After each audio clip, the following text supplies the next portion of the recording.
You know, Community Mechanical is our HVAC company that we love so dearly. I got an email just the other day.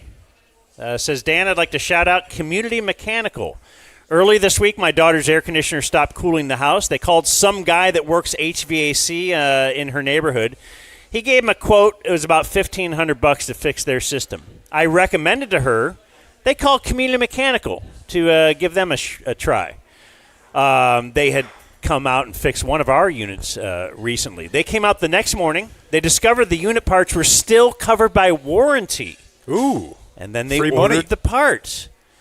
Took a couple of days. My daughter and her husband are extremely happy. Community came out. They fixed their AC. They ended up paying for labor. And that's it. Saved hundreds of dollars for my daughter. Be like that guy's daughter, CommunityDFW.com. Be like Brandon Aubrey, who had a similar experience where he was told something was going to cost an arm and a leg, and it was ended up being like a finger. Nobody ever follows up on that and says what an acceptable amount would be. His leg is especially That's true. costly. Yeah. It's CommunityDFW.com. Hit him up about that preventative maintenance, 469-667-7290. Community Mechanical. Travis and the team real cool. You don't want your house to explode. Don't be a bitch, so pick up the phone. Dan almost died.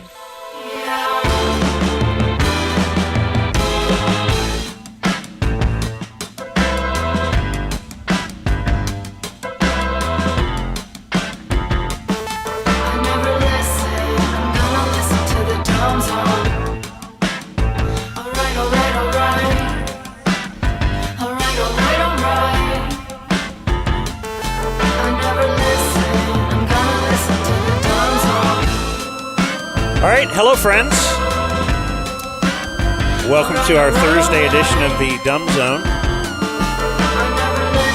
Live to tape today from Zoli's in Fort Worth on Hewlin. I guess just say Fort Worth, it's good enough, right? There's not 5 Zoli's in Fort Worth? Not yet. There's one. I'm Dan McDowell. I'm Jake Kim. I'm Blake Jones.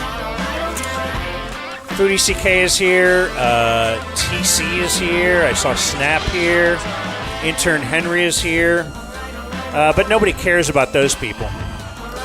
Especially when you get Julie Dobbs here. Wow. That's up? the boys love.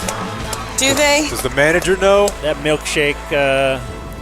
Brings all the boys to the yard Yeah. or something like that. It's probably just the pizza and the booze, but I'm happy to be here.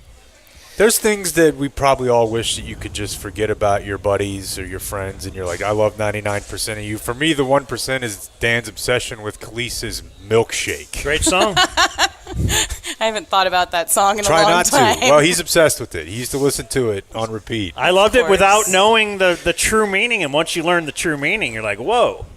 Yeah. It's pretty gross. It's even a better song. He would say it. He would go around saying, my milkshake brings all the boys. Yeah, it's just a fun tune to sing. Everybody has to get so into the lyrics and the artist over the art and all that kind of stuff. And what color paint the actors were wearing when they were singing it, you know? All this Yeah, sort of like stuff. whatever. You're just trying to be accurate.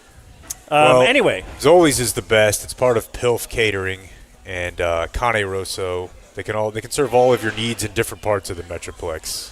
I remember when they came out here, this was a big deal. You used to live around here. Very close, and I left right before the Chisholm everything Trail cooled. is close by. I passed it on the way. Yep. Almost got stuck there. You can. Yeah, it can get thick. Yeah. The traffic there. Milkshake and Chisholm Trail right off the top today, huh? Yeah, and those are probably those don't require this. And despite Dan's tepid interest, I'm going to proceed. Right before you walked in, Julie, there was a table in front of us of probably 10 people. A couple of adult females and small children. Okay, and did they leave already? No, but they did walk in, kind of make faces that looked like, I don't know if this is okay, and then they moved over there. Yeah. But there Smart are still decision. speakers, and I want those people to know we will be buying your lunch because this is going to... You should tell them after so they don't order a bunch of extra stuff. I don't care if they order after. I want them to know while we're doing the show so that when they start to come over here and say, I wish that guy with the goatee wouldn't have said that, they'll think, yeah, but we already ordered food. I like that. I support that. I mean, it's inevitable. It's going to happen. Yeah. I don't want them to leave here thinking, they learned just what milkshake meant. We didn't really dive into it. No, they haven't learned. We should see if they know. We're 4 minutes in. I have a feeling we'll find our way, right? So to those folks over there, dig in. Jake loves to spend our money. Just loves to spend our money. And on people who don't listen. I'd rather give it back to the people, but whatever. Maybe we're going to convert a couple. It's possible. Mm-hmm. Maybe she'll be one of our huge listeners of 2027. I think I'm going for the kids. That's more my lane. Pause. You're trying to get younger? Yeah. Okay. You can have the kids. Okay.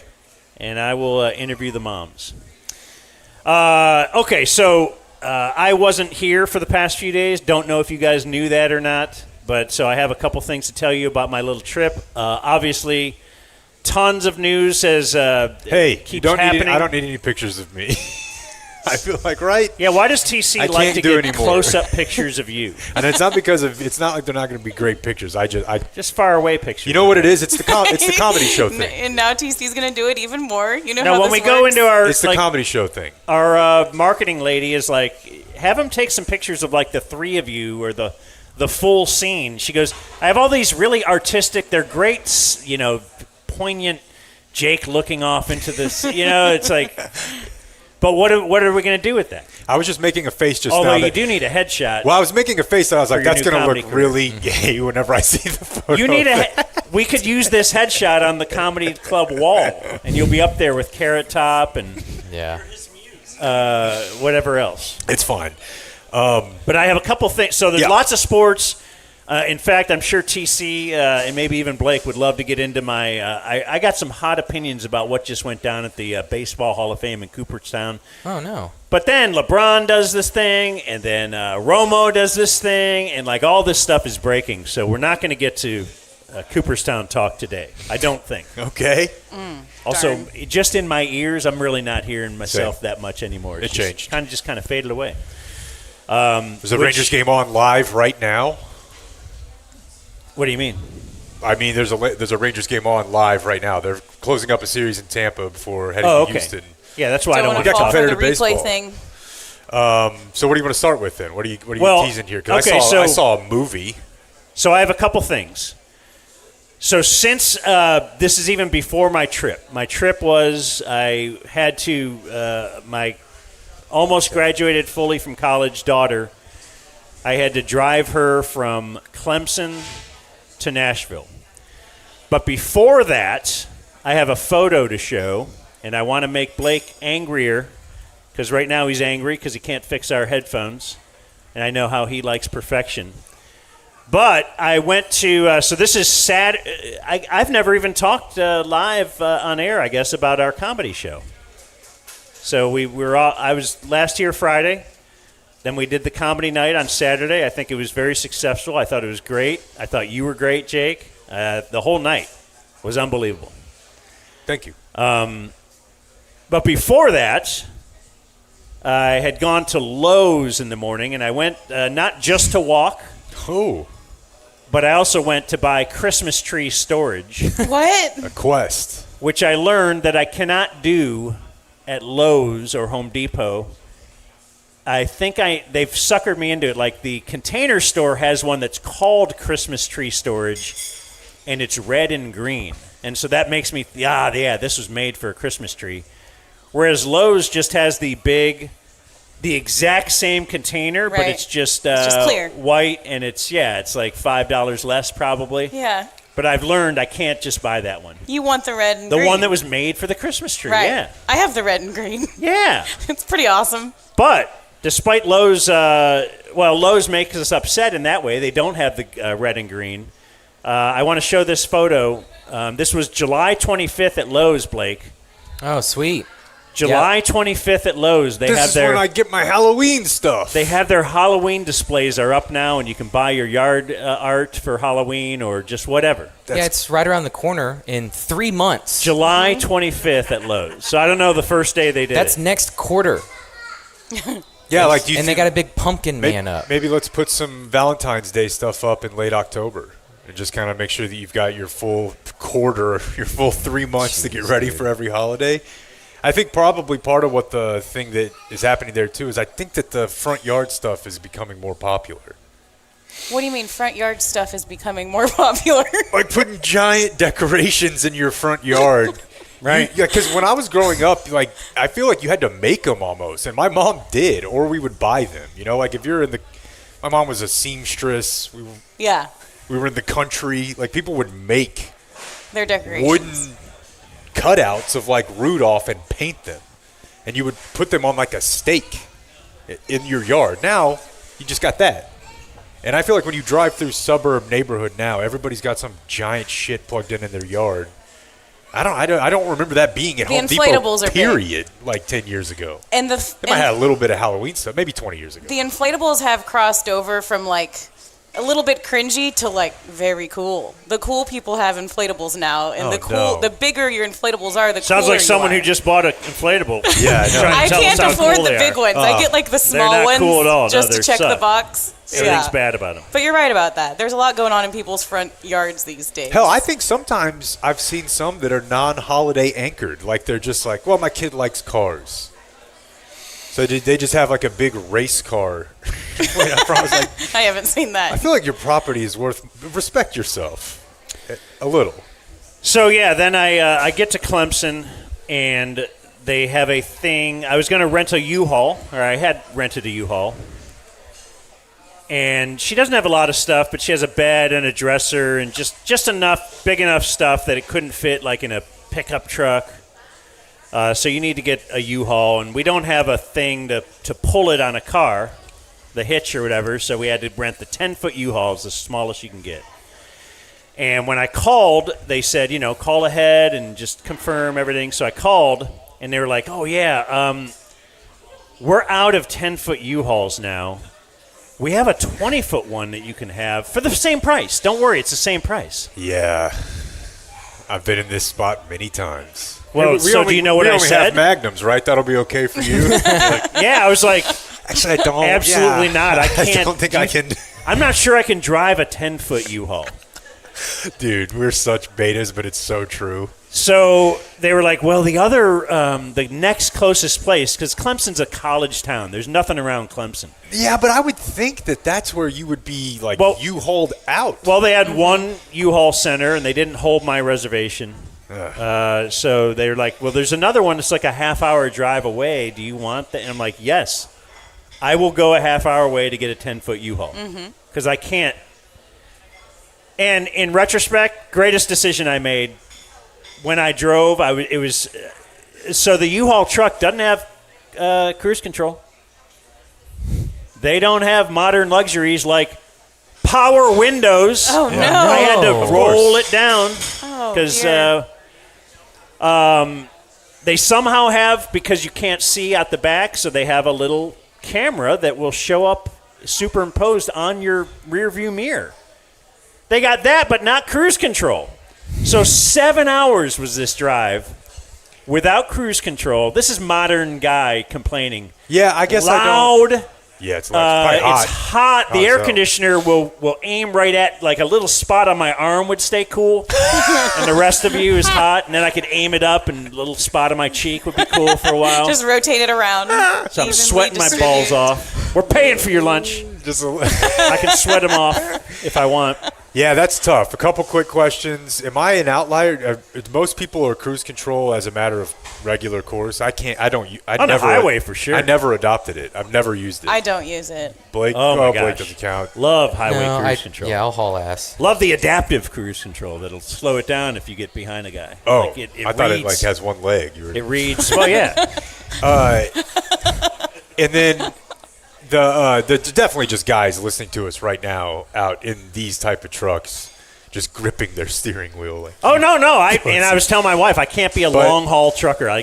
But as bad as that stuff great is, respect for those guys. As bad as those parts are, and they're being filmed. Oh yeah, now they can't take their phone out.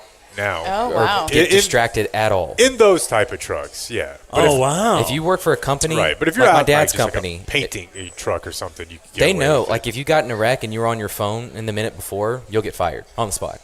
Damn. Yeah, you're like, oh, I love technology, and then it gets to that point. You're like, it's oh invasive. shit. Yeah. The fleshlight was not on; it was just attached. I think the other thing is just maybe you don't feel this way because you think you're Emmitt Smith. Not sure how that would widen out to you being able to drive a big body, but I can't do it. I drove our RV for vacation one time. I picked it up and drove it from like one spot in Cawleyville to one spot in Bedford.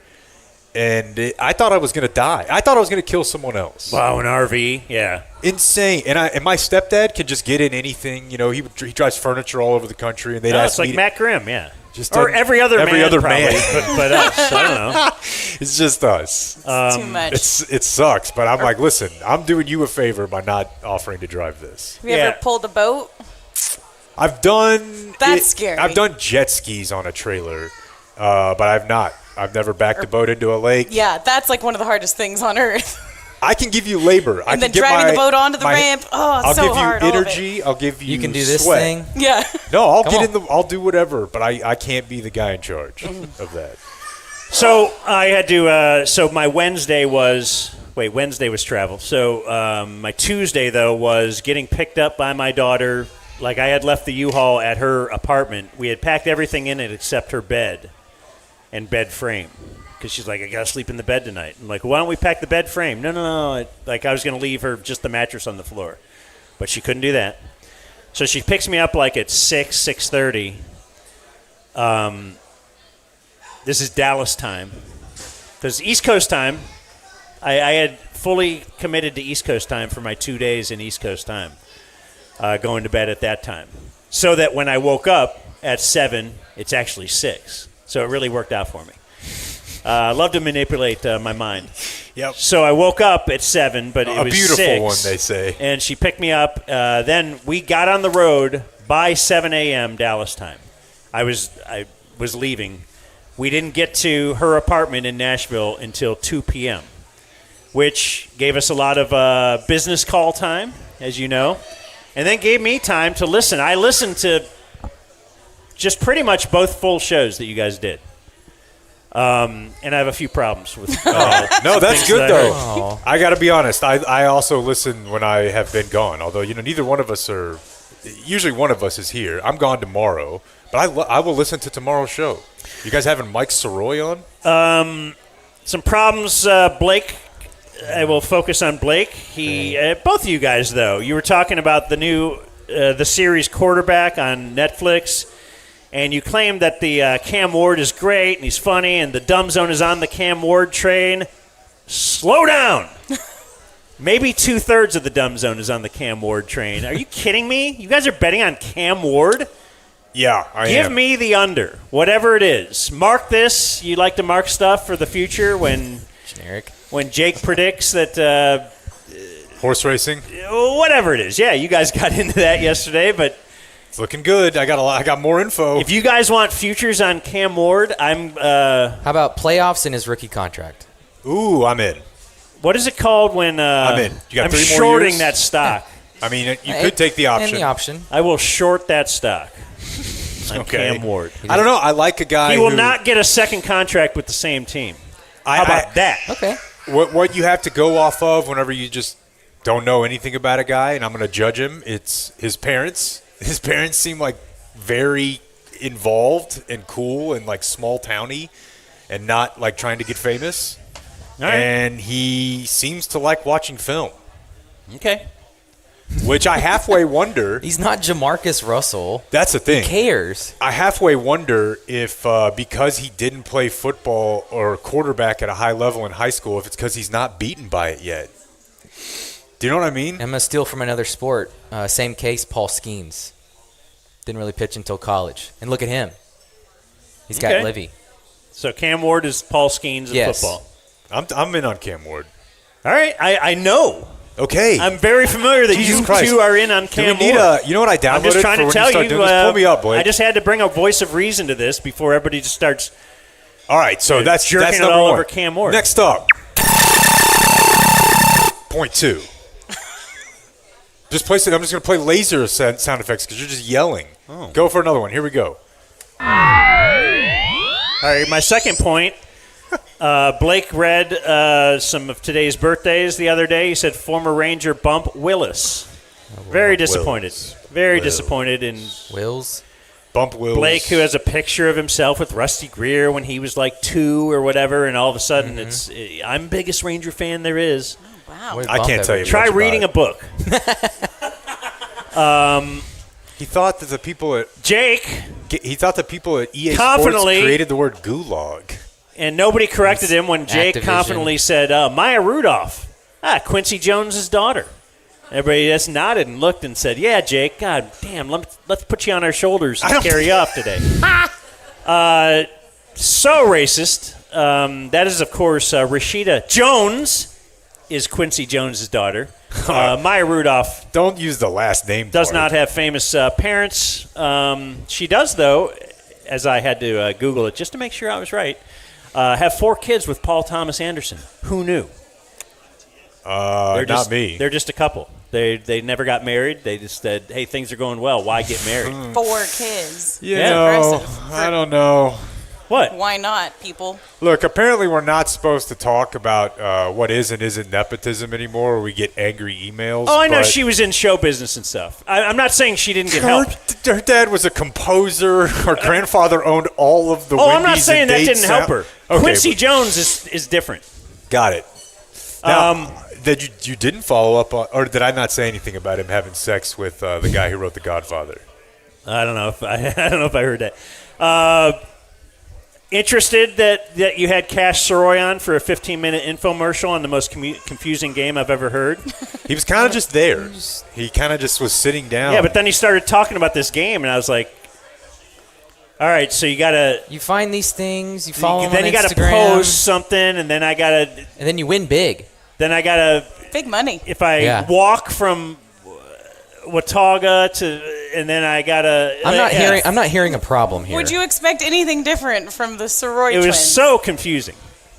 But yeah, Cirque Nothing's has a gonna new make game sense. show where they're giving away money, possibly. Is the winner of I know that? they like to make it so confusing that you can't win. Is the winner of that going to do their bet payoff for the football picks that they lost with us?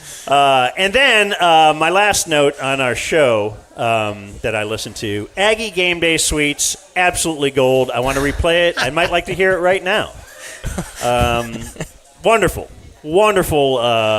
Loved hearing about the Aggie Game Day Suites. Why don't we make it the break?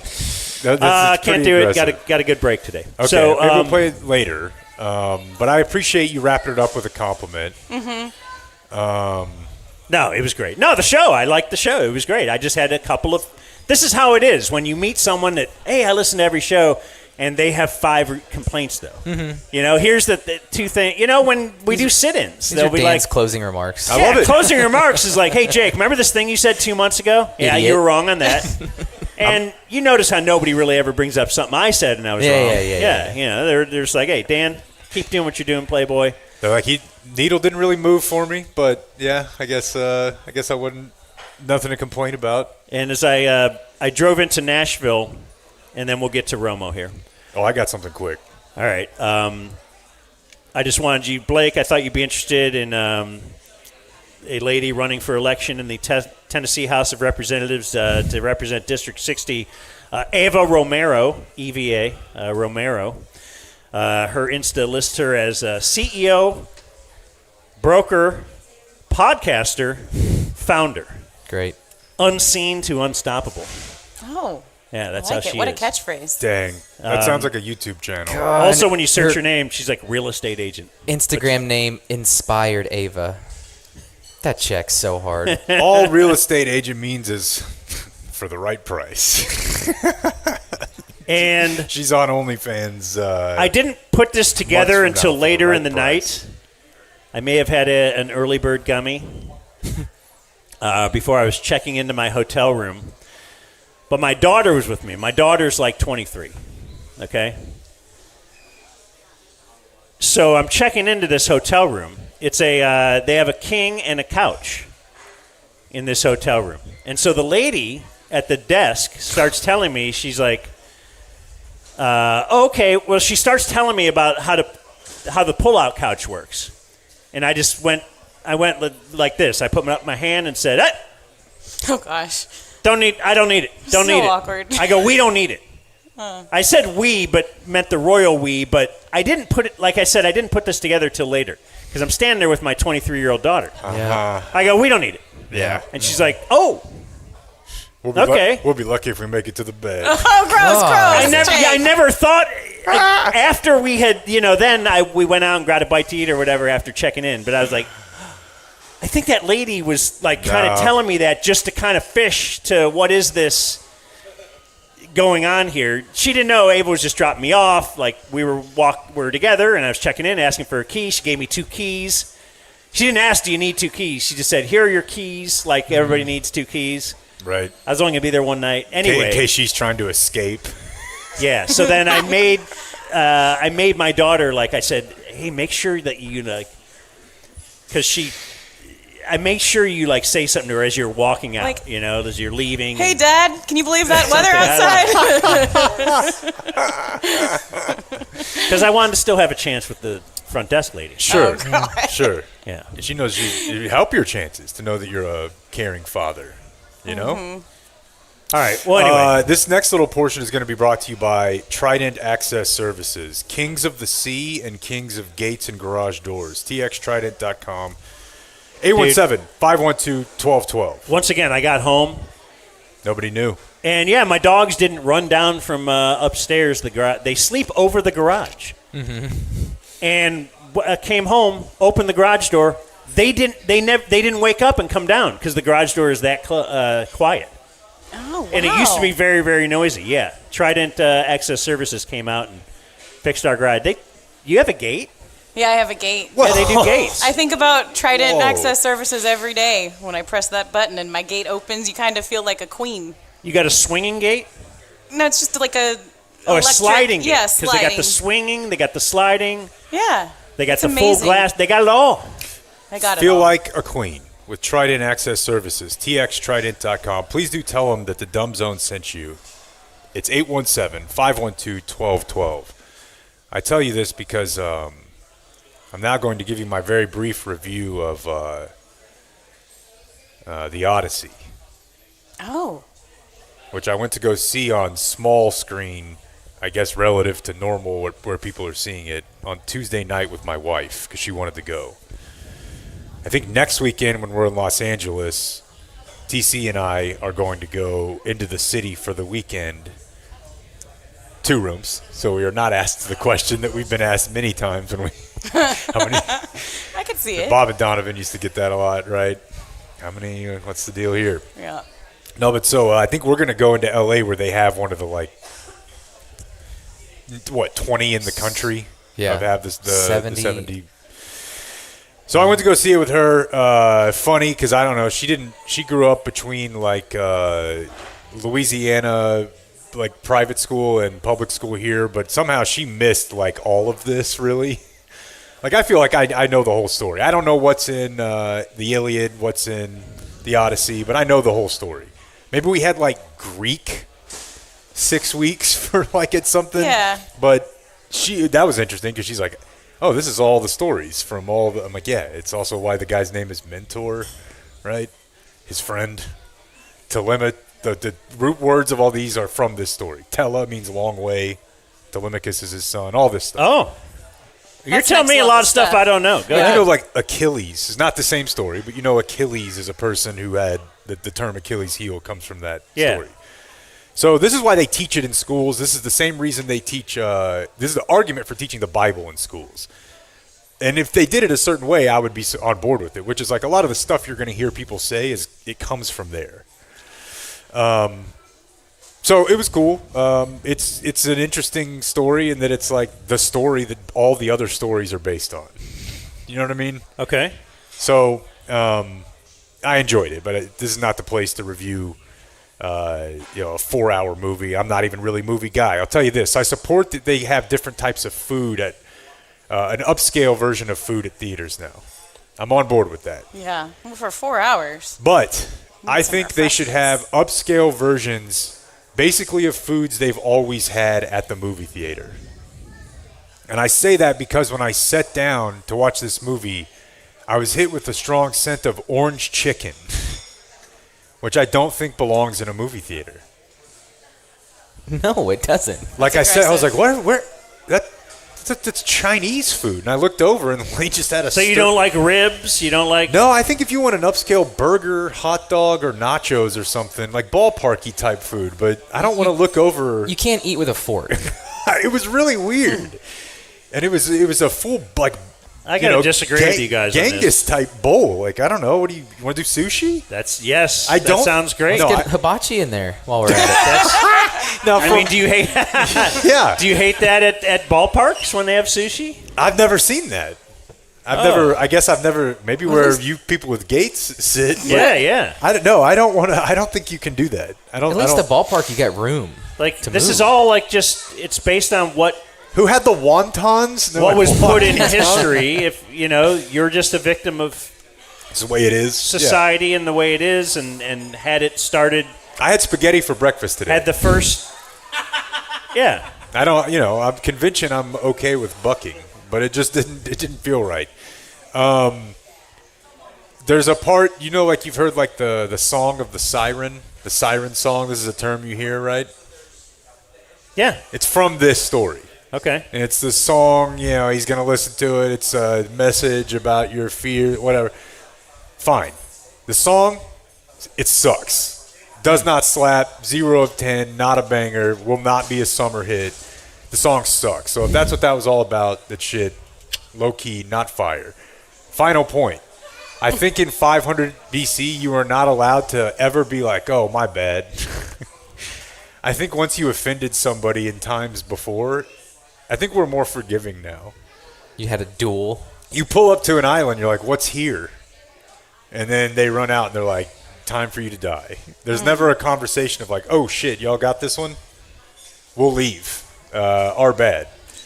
No medication. At some point in civilization, communication got to where you didn't just kill somebody you saw right away, and it was not then.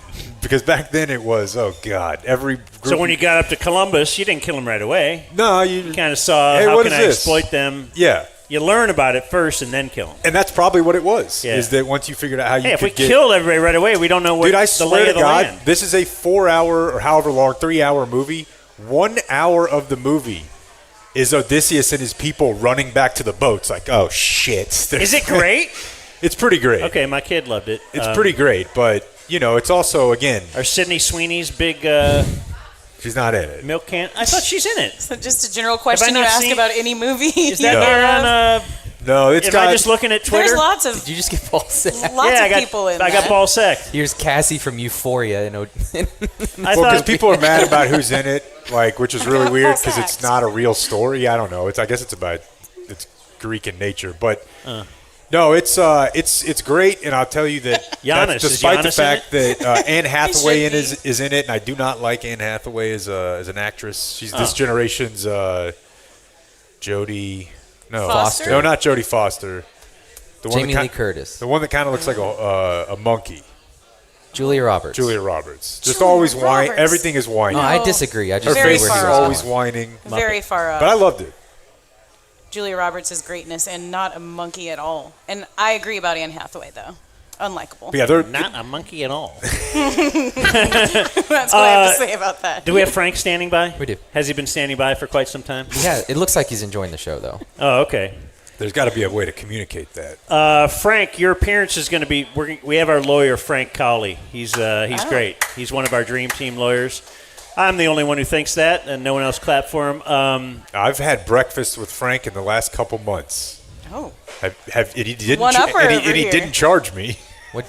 Did y'all have sushi or spaghetti? Typical breakfast.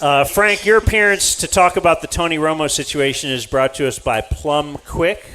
That is one of our newer sponsors. And fast becoming one of our great sponsors that we get lots of email about.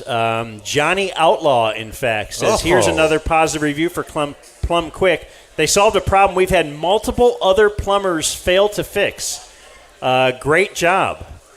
They sent in the best. Yeah, so Plum Quick, they had that. You can sign up for the, what's it called? Plum Quick home membership. I was ready this time. Okay, the home membership. Yeah, we've heard that a bunch of people have already done that as well. So hop on board and get that. For only $199 a year, you get the annual whole home plumbing inspection, so then you just feel good about it. You get the water heater flush. You get one drain maintenance visit or sewer camera inspection. That can be a pretty high dollar thing. They waive the $89 service fee. Priority scheduling as well. We'll move you to the front of the line if you've got the home membership. So get on board with Plum Quick. PlumQuickCompany.com. They'll do commercial as well as we sit here in a business. I know the community's done some work at some Cane Rosso properties before, so the commercial game also part of Plum Quick's deal. 469-331-3669. Hey, Frank. Hey, guys. Frank Cawley, folks. He is one of our dream team of lawyers. The Texas Jigsaw. Did you ever think about trying to grab one of those names? We thought we'd have him on to talk about this Tony Romo arrest as the whole video came out. So Friday is when this thing broke. The Tony Romo, he got pulled over. He got arrested by Wisconsin police. And when we were doing the show Friday in the Den, one of our other lawyers, Frank would say one of our lesser important lawyers, McCool, was with us. And since he's a lawyer and stuff, he's like, hey, why don't I'll file the what is it? FOIA. Freedom of Information Act to get the officer video that you always see. And we're like, oh, okay. How long is that going to take? He's like, oh, I just did it. So lawyers, they know where to go. He filed it. Over the weekend, he sent us a thing that said, hey, I got the written report. I'm really surprised they got it back to me so quick. And then when was this? Wednesday or Tuesday night? It was after you guys got done with doing the show. I was in the movie. Oh. Yeah, okay. So you guys got done with doing the show. Stressful. And he texts like, holy crap, I have the Romo video. Yeah. Like they sent him the Romo video. Well, apparently they sent it out to everybody who requested it right at the same time. At TMZ, McCool, everybody. So I guess we put a bunch of the clips on our social media because we weren't doing a show on Wednesday. Blake claims, let's see here. What was the text we had from Blake? Romo videos got us 1 million impressions on Twitter. Oh, then everyone's lunches. We'll be paying an impression, sir. That's right. Put it on our impression tab. Obviously. I will give 10 impressions for a tip today. I'll spare you an impression, sir. This is early Bitcoin. Well, anyway. So now it's out there like a full 40-minute video. God, dude. Where they pull him over. They do some roadside stuff. They end up putting him in the car. They drive to some other location, I guess the police department, and they actually do then it's more testing there to determine if he was drunk. I thought in the initial video, though, right away you can kind of tell something's going on. Not just because it was so loud on the highway. I don't know what you guys thought. Overly cheery. I just think anybody who drinks who's been at the golf course, unless there's a reason they're not drinking that day, they're drunk when they leave the golf course. Maybe not effed up, maybe not like bad behavior, but like legally, just about every dude who drinks when they golf, they're leaving over .08. And so on the weekend especially, right? It wasn't the weekend for him. I'm just saying his whole life is. You don't have anywhere to be. You got a factory to go to at 6 a.m. the next day. And despite the fact that he makes, $30 million a year or whatever, and he's already got 100 some in the bank, even when he started that job, it made me think about the not societal, because one of the common things is, hey, he's so rich, you should easily call an Uber. You should never be driving. You should. That's ridiculous. It's not societal, but it's family. It's I don't know if he has a drinking problem, but of course, as a guy who used to have a drinking thing and who wanted to not get his balls busted about it when he got home, getting an Uber. Yeah. and taking that to wherever your location is and telling your wife, though, I just had to leave the car at the...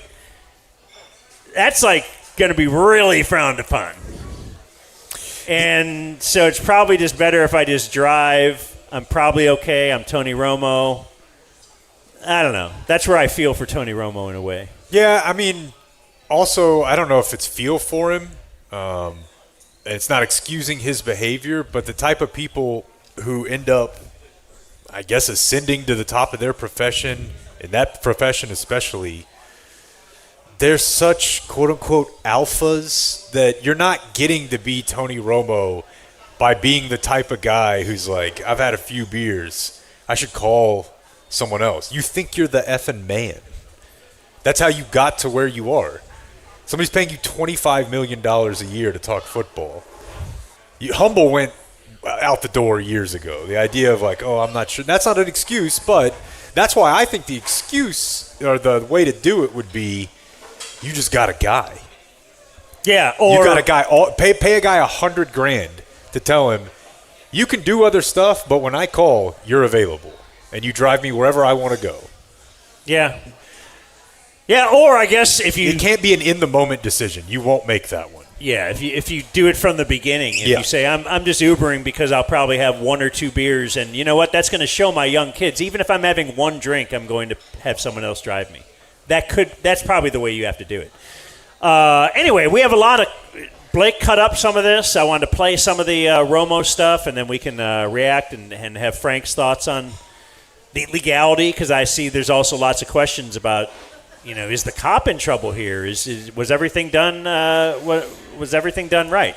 So where do you want to start, Blake? I want to start with the initial stop because it's funny because Romo doesn't know he's in trouble yet, and so he's like, "Hey, what's your name?" "Oh, I was just coming from the course. I didn't know the cars had speakers. It hadn't hit him yet. He's still funny Romo." So let's start with the first video. Hi there, Deputy Core, Milwaukee County Sheriff's Office. Were you speaking on the speaker back there? I was.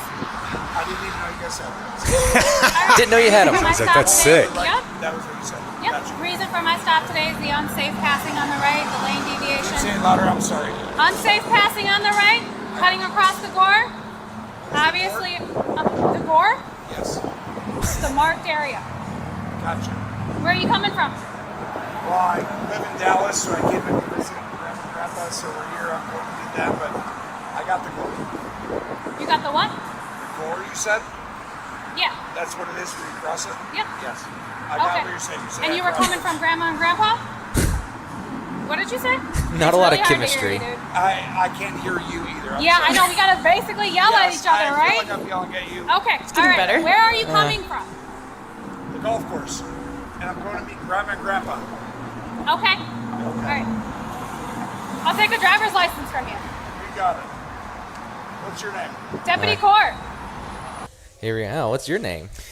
So I've seen some people say, actually, Tony Romo's grandparents died. And, He means his parents or his wife's parents. Right. It's obvious. He's got kids. Right. Anytime I refer to my mom now, it's grandma. Yeah. So I think that's what he's saying. Of course, that's what he's saying. I didn't see it as that way. It's weird to call them grandma and grandpa without your kids present. Not if you're half in the bag. That's what Right. Well, then that should And be a it's- He's in the giveaway. bag with repeating like his the family, gore. and also his family's probably up there, and he's just they're and he's like going to go meet up with them. They might have the family there, right? Yeah. That's exactly what he's saying. Now, the gore, I've never heard that word in my life. Me either. No. And she said it like he was a dummy for not knowing. Yeah. It's the gory. Cross the gore. I think the grandma grandpa thing. Now, I would also add, Romo's a fucking weirdo. He's just a super strange guy. As far as like, like Dak is a really straightforward character. Romo's just kind of always doing a little goofy, He's dorky. silly. What He's do we? very dorky. And so, I'm not surprised that this looks a lot. This is how he is. He just is goofy.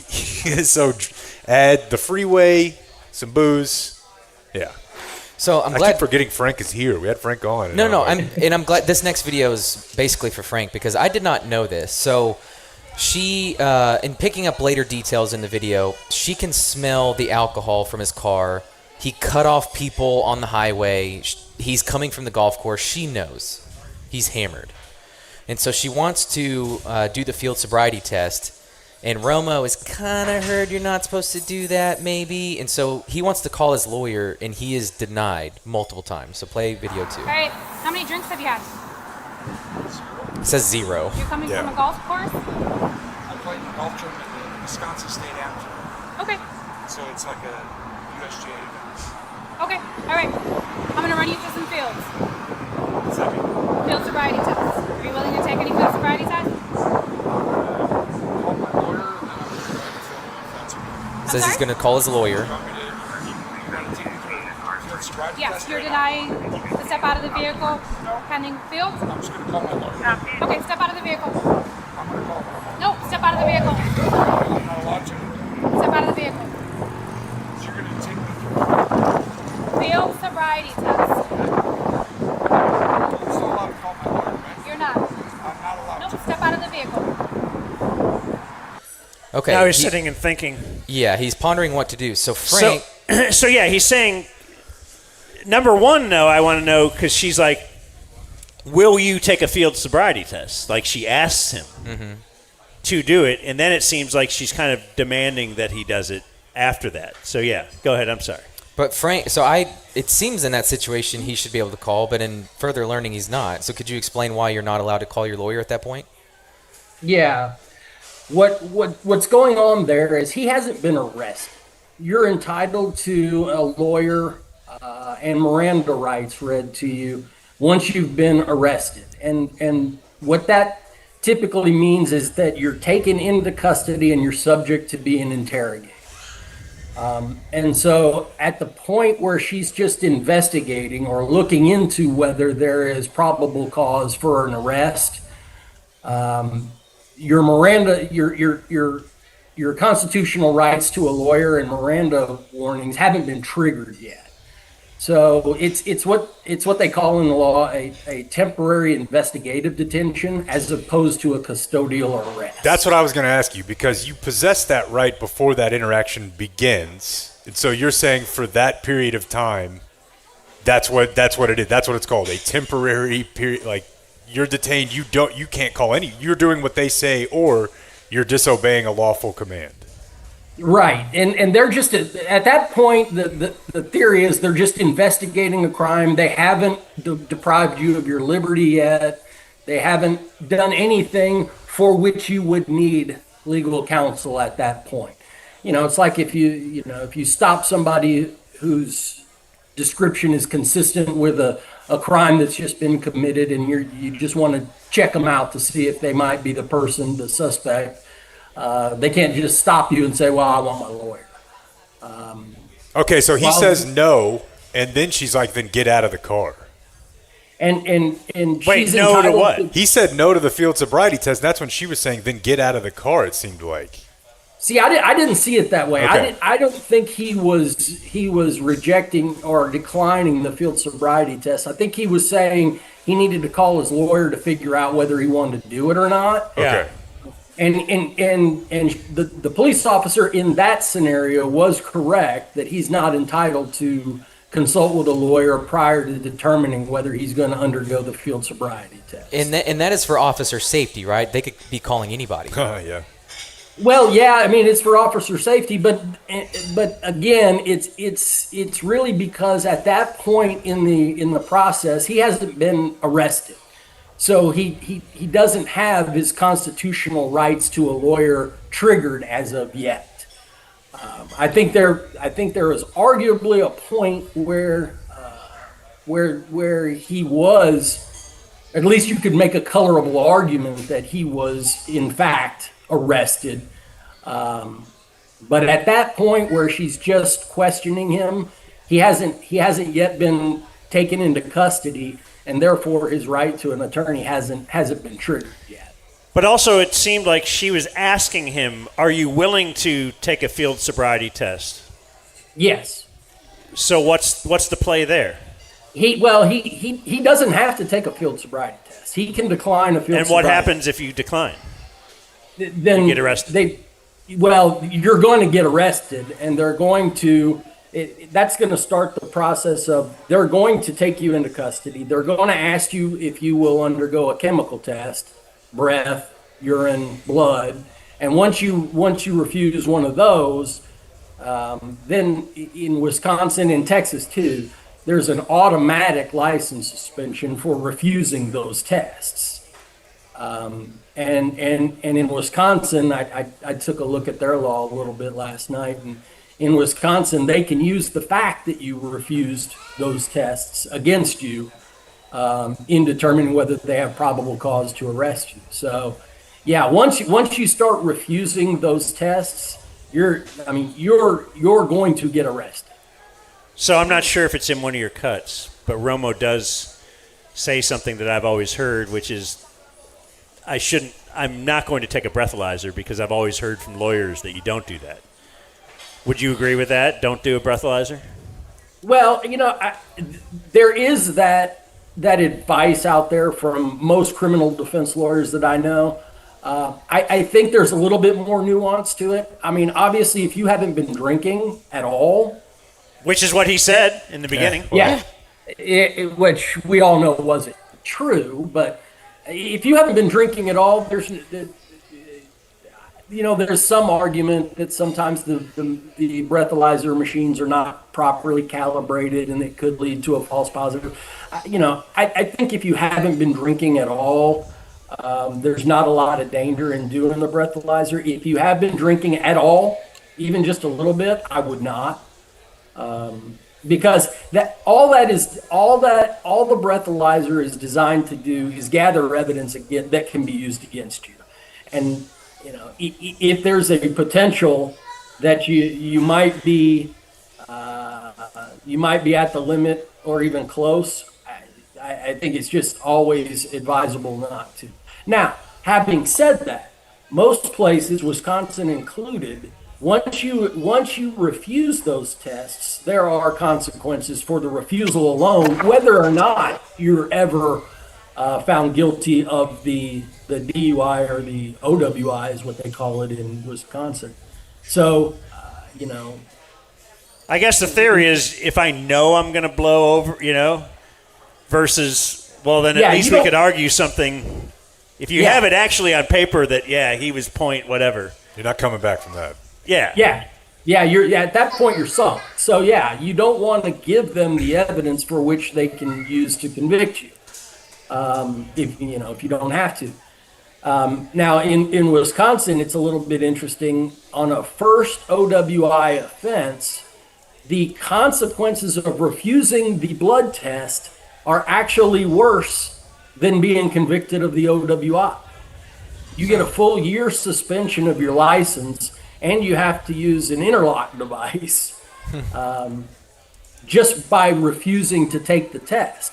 Whereas if you took the test, it revealed that you were over the limit and you were convicted, you would only get a fine and no jail sentence and a 6 to 9 month license suspension. So it ends up being worse to refuse the test in Wisconsin on a first offense than to actually take the test and be found guilty for being over the limit. Is the device you just referenced, is that the thing where you have to blow into just to start your car, like in Pluribus? That's the breathalyzer. You can refuse to take that test, and then what they'll do is they'll get a search warrant from a judge to take your blood from. Yeah, but he's talking about the you starter, said interlock device or he's something. talking about the Okay, yes, the interlock device. He doesn't know. Yeah, the interlock device. He said like Pluribus. There's people in this room right now who have that out in their car. Oh, really? Yeah. Well, I saw the lady in, I didn't in know the either. show Pluribus. That's what I'm saying. I didn't know either until I learned. But they're everywhere. Do you have one? No, I never got it. Oh, okay. You would know if I No, had. I just didn't know, like, if your wife asked you to do it or something, yeah. No, but they'll slap it on you quick now. Quick in Texas. Like, while you're waiting for trial. I don't know. That's good. Yeah. Right? Or that means you got to go get a buddy. But you also hear about other. I think they have ways around that. Yeah, possibly bring your kid. Too, but yeah. So he's sensing that asking to call his lawyer is escalating the situation. So he tries to put out the fire. He agrees to the field sobriety test, but they're on the highway. And so she wants to get him off of the highway, which then creates a little more chaos because they cuff him and they're going to put him in the police car, but there are cars coming at them. So Romo is really scared to get out there. No problem, dude. Cool in the pocket. Well, yeah. He eventually gets in there. He's cramped in there. And so they go to this garage to do this field sobriety test, but Romo has been cramped up in the back seat, and his back tightens up. Yeah. And so before they start the field sobriety test, he asked if he can do some stretches to get his back limbered up. And so he's out. He's doing the handcuff thing where his wrists are sore, Go ahead, dude. and he's just on the front of the car, just stretching his legs. That makes him look drunk. Yeah, definitely. Pat it on you. Definitely. I've done that. Just like, I'm going to race you outside. Let's go outside. Yeah, no, race. that Fucked looks up. like when I wake up, I'll do that kind of. And it's really hard to hear. He's looking at the male officers. Dude, and he's then- doing a full routine. Yeah. When I tell you to start, take 9 heel to here we toe go. steps on the line. He can't understand her Turn directions and at take all. 9 heel to toe steps. What do I you will mean by demonstrate turn? for you, okay? This is When insane. you turn, It's so keep primitive. the front lead foot We on the should line have to pay for this. I know. and turn by taking a series of Why is he small s- steps Now he's on the ground with the stretching. other foot. I'm going to demonstrate with 3. You will do 9, okay? This is crazy. I He's didn't know you- stretching as if he's about to run a sprint. Right. Yeah. 1, Two back surgeries. 2, 3. Two playoff. I'm sorry? Sorry, my bad. You Oh go. my gosh, I can't even watch. I know. I haven't watched That's this. so cringy. I knew we were going to watch it on the show, so I was like, I'm not going to watch this outside of this. I'm It's- going to take one shot at this and be done. I couldn't play you enough. Like, the amount of times she had to demonstrate, repeat directions, and you heard it in there. What do you mean by turn? Like, it just took forever because he's a moron. But also the stuff they're asking you to do: bend over, take 9 toe to heel forward steps, and then 9 heel to toe steps And backward. she's not Like, helping, and this is not occupational therapy. Like, Yeah. at some point, let's just be like, let's take him to jail. I don't know. I'm they have, probably making a point that's like anti-freedom here somewhere, and I don't know. You be you. they Jim. have so little chemistry. Yeah, no, I'm not listening to Romo and Sarah's mornings in Milwaukee. It's fucking Yeah.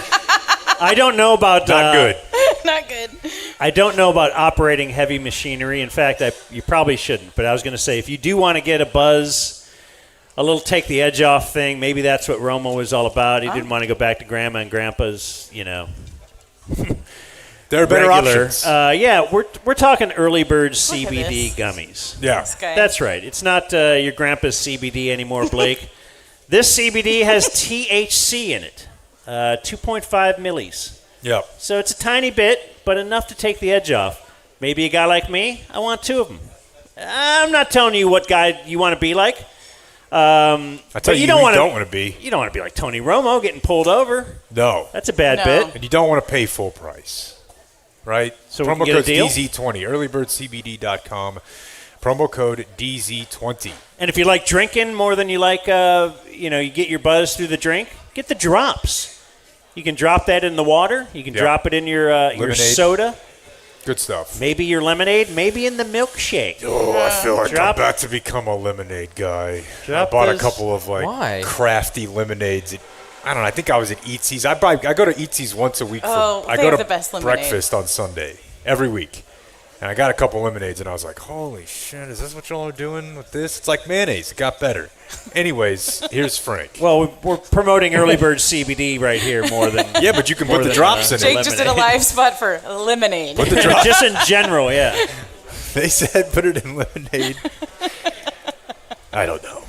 All right, back to Romo fun. So one last video. The sobriety test is insane. It takes forever.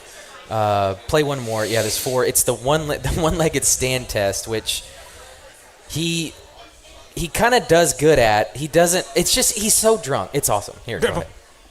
And then you just tell me which foot you want to raise, okay? I think I'm going to raise my right, okay? Approximately 6 inches, 1001, 1002, And she's just reading straight from the 1003, manual. She's not doing him any 1004, favors. and so on until I tell you to stop. Okay? All right, right foot up. Gotta tell you to begin. My bad. He's forward. Officer has to walk up and tell him to get off of the police vehicle. Yeah, he And was balancing with his hand on the Take your hands off the whip. Do you understand? Yes. Okay. Which foot are you choosing to raise, sir?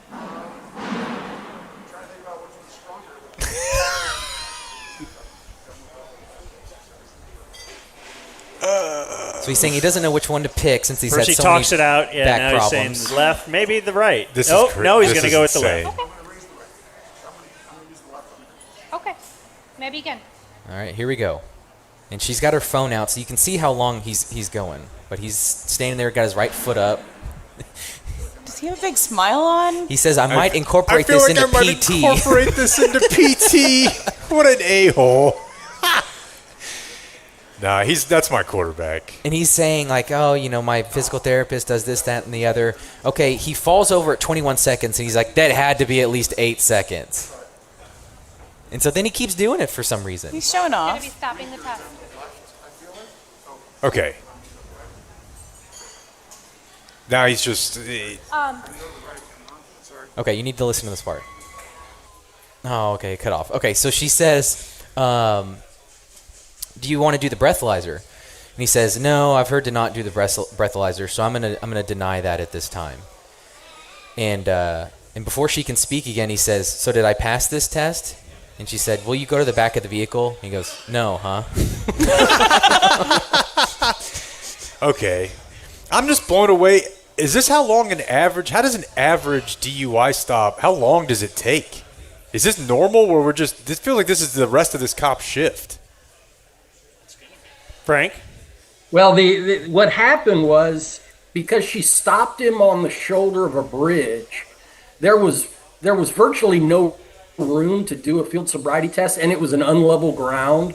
And if they were to do a field sobriety test where the ground is unlevel, that gives the defendant an argument as to why they didn't perform very well, if in fact they don't.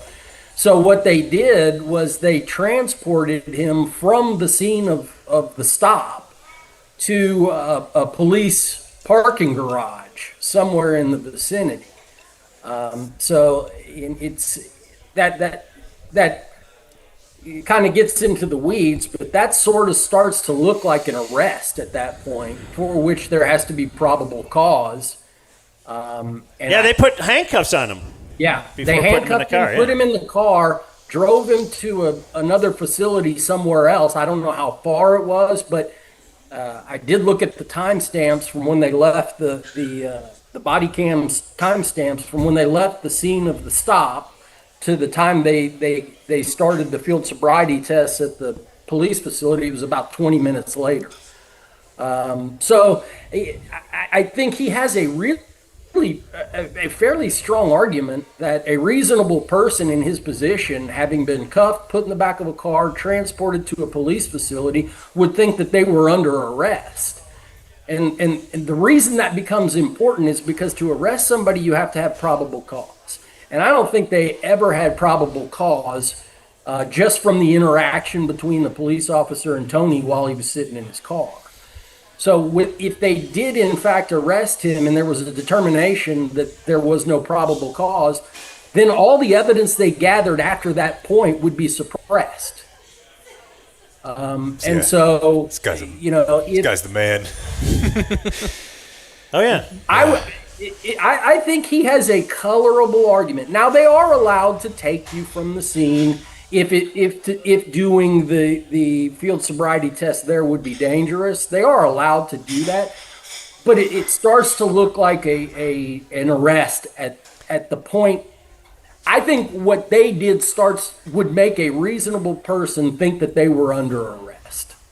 And like I said, if they didn't have probable cause to arrest him, then any evidence that they had developed after the point at which they arrested him without probable cause would all be suppressed. Tony's going to have great lawyers, and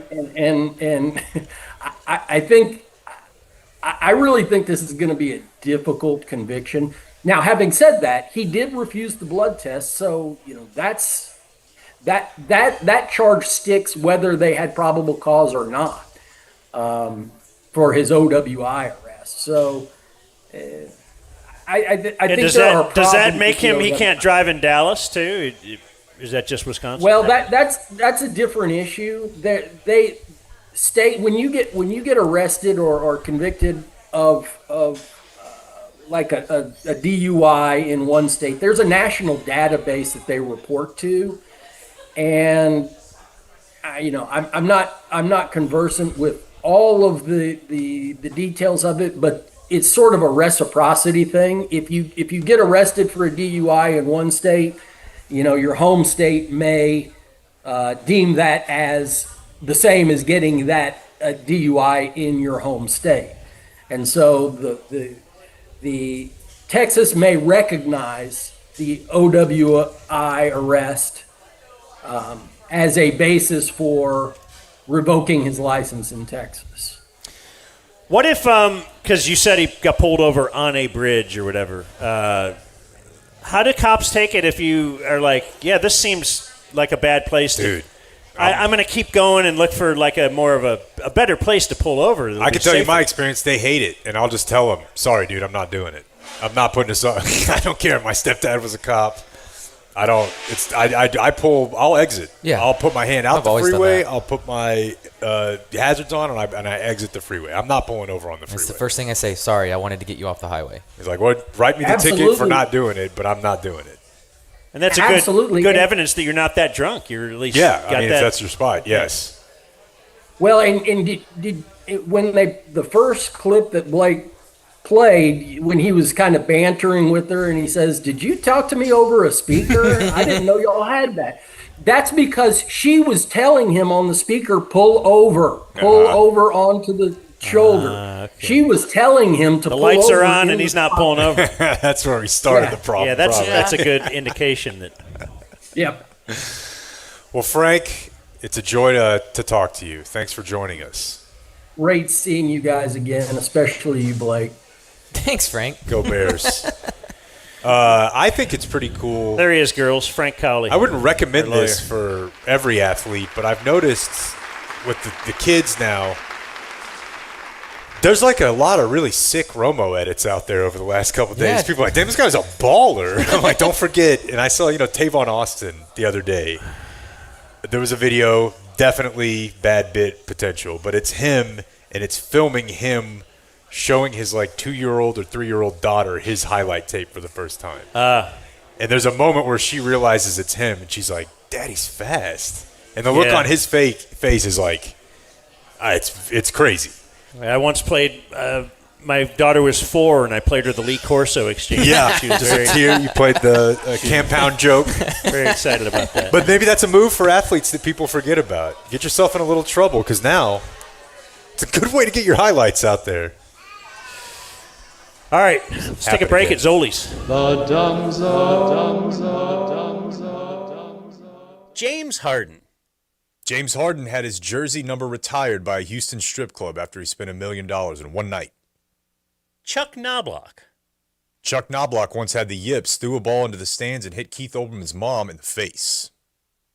Do you like sports, entertainment, and obsessively noting the minor transgressions of famous people? You'd be at home with The Dumb Zone. Gary's trying to find you something from his limited inventory. Fair Lease is focused on finding the vehicle that's right for you. Already know what you want? Great. If not, tell us what's important. Technology, safety, fuel economy, and we'll provide unbiased guidance on today's best lease vehicles. So it's up to you. Go to the dealership and buy for 40 or 50% more. I'm sure Gary will get you a deal. Or reach out to us. We'll do all the work and get the lowest haggle-free price. Experience the Fair Lease difference today. At Flooring Direct, we have meet or beat pricing. No need to shop around. You're already getting the best pricing from us. Rick Renner from the DFW's most highly rated flooring company, Flooring Direct. Whether it be carpet, LVP, SBC, tile, laminate, hardwoods, or granite countertops, we have a price matching guarantee. And many styles we have in stock in town, and we can install yesterday. Well, maybe not yesterday. How about tomorrow? Book today. Our pros are the nicest. We've got the best prices at Flooring Direct. This is the best time to get your pool cleaned. It's spring. Everybody's getting ready to jump in the pool. I'm sure you guys did some of that this weekend. I've only had one cleaning done, so this is all I can speak to. But I will tell you that no BS. My wife came home and said, this is the cleanest our pool has ever been.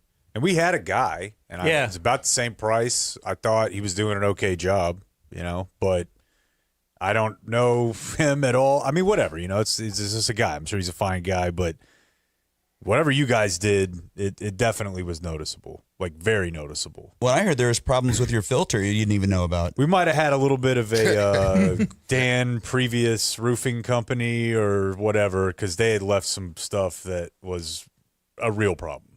No, they were just kind of ignoring. No, I saw your guy noticed it. I was at Jake's house too. Out of the spigot or whatever, shooting stuff back out into my pool. Yeah, it was shooting like the leaves back into the pool. Yep. So I was like, wait, we just vacuumed this out, and now it shoots it right back in. So it was like, obviously there was a hole in the system, but he took care of it. Your old guy did not notice that, and these guys noticed it right away. Same thing. Shout out Thomas. My wife usually does the cleaning and stuff, and she. Our other pool company, our old one, because we now signed up with Puddle Pools, puddlepools.com/ Dumbzone. Dumbzone. Okay, my bad. That's all good. I think I erroneously said that earlier then. That's way better. Puddlepools.com/ Dumbzone. Are you having to resort to drinking extreme energy drinks all day just to get by? Are you dealing with brain fog throughout the day? Are you putting on unwanted weight? Feel like you're in a rut? Want more out of life? And need a reset to start making healthy decisions? Having a little trouble in the bedroom? Things not exactly looking up? Having some trouble getting the bishop to move more than one space at a time?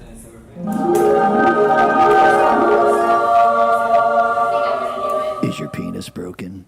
Then come to Game Day Men's Health. 12 DFW locations. GameDay.dumbzone.com. But I got this email literally this morning from Anson, who wanted to shout out Travis and his team at Community Mechanical. So anyway, he had another HVAC company. And he said there was a part that needed fixed, but the labor would be $4,000. And turned off my heater and gas for safety reasons, and then said it'll be 2 weeks for them to replace it. Sweet. So he said he was already planning on calling ComMech. And then he says in parentheses, I've shortened community mechanical. Yes, anyway, he has. We'll let him own that one. For an alternate quote, but also to see if they might have a better response time. Now he says, everything I've heard about this company on your podcast is true. I called the office, left a voicemail, had a return call within 5 minutes. Explained the situation. The lady I spoke to gave me emails for both Drew and Travis, asked I explain it to them. I sent all the info, including photos of my equipment. I put in the subject line that I'm a Dumb Zone listener that needs help. They call me 9 minutes later. They gave a ballpark estimate over the phone. It was a quarter of the price the other company quoted me. They sent one of their technicians to the supply store a couple hours later to get the parts. They have the parts in hand. They were at my house 8:30 a.m. the next morning to complete the work. And really, he goes on, there's a lot longer thing where they also discovered like a gas leak that was in his, because his wife had smelled. Anyway, he says they're the real deal. They have a customer for life. You have my permission to use my name, all that kind of stuff. But we've gotten tons of these, though. Feels good. Yeah. Just to know that people are they're saving people from the cold, from getting ripped off, and they're our boys. Yeah, I'm proud of them. CommunityDFW.com and the number that you can call or text. Tell us about Try It real quick. Why did they come out to your place? So Jeremy came. So of course I listened to the Dumb Zone, and I sent him a text message and said, "Hey, I bought a house, and I would like y'all to come and try to fix. I think it's off the tracks. There's an issue." And they came out and actually quoted out a new door, and it was a lot less expensive than I thought it was going to be. I was like, "Oh, okay, that's incredible." I ended up with a really beautiful door, and it's insulated. So the custom garage that I'm putting in will actually be protected. And we got the new motor and everything. It connects to the Wi-Fi. It's incredible. And it was a lot less expensive than I thought it was going to be. And I've actually referred them, because of what I do for a living, to several of our clients that when they are buying a house and they bought a house, they were like, "Oh, this garage is just trash." And I was like, something that will pay for itself many, many times over is a brand new garage door and a new motor, hooks up to the Wi-Fi. So if you leave the house, you can close it. And I'm so glad that we did it. It's incredible. So that's my little piece there. So thank you, Trident. Y'all did an incredible job. Is somebody in there? Sir, can you hear me? Yeah, I hear you. Sir. I don't know if I'm okay. Can you get out for me? I'm hurting. Let me get my phone. I gotta call somebody. All right. Yeah, we're calling Eliana. Before you call the insurance company, call Frankel first. Frankel and Frankel. Call 214 or 817 all threes. We met Robert. This is, listeners to this show know that I claim to have really had the idea for most modern tech. Not credited for it, but when he explained the concept of the business to me, I'm like, man, I've been waiting for this my whole life. We would usually go to New Mexico once a year, maybe sometimes twice a year, maybe we'd skip a year, but it's not enough to really get the feel for it. It's enough to be fine, but you're like, God, if I could just do this at home occasionally, like you could get so much more enjoyment out of it so that you're not paying for lessons when you go to the mountain, which are insane once you get there price-wise. Yeah. And you're not wasting your rental time, and you're not falling down the mountain for like one of your $300 a lift ticket days. Like exactly. It's just, it's a actual need that ends up saving you money and headache on the other end of it. Like I've caught the bad end of this my whole life. And so the fact that it when you mentioned it, I'm like, man, this is really, really smart. Yeah. I mean, it's surprising that, hadn't been done yet because it's definitely, there's a huge demand. I mean, we have, in the peak season, we have wait lists. Like you said, for children or just beginner adults, like if you're going to the mountain, it's cold, windy, you got all this gear on and everything, then you're trying to learn to ski or, you got your parents yelling at you. And so it's just, it makes it so much easier for the kids. I get parents sending me videos all the time of their kids that did a lesson with us, and they're like doing great, going down the bunny hill on their own. And if you have, once we get kids a little older, they're a little more, athletic. I've had 8-year-olds, 10-year-olds that have never skied. They'll come and do like a few private lessons, and they're out doing green trails right away. So it's really, it really works. It's really cool. So it's been fun. And we're looking to expand that as well, opening in Houston and opening on, Fort Worth as well, side of the DFW. So, because there's just, why not learn here indoors, comfortable, before taking your children to the mountain? You like sports, but also humor and local news.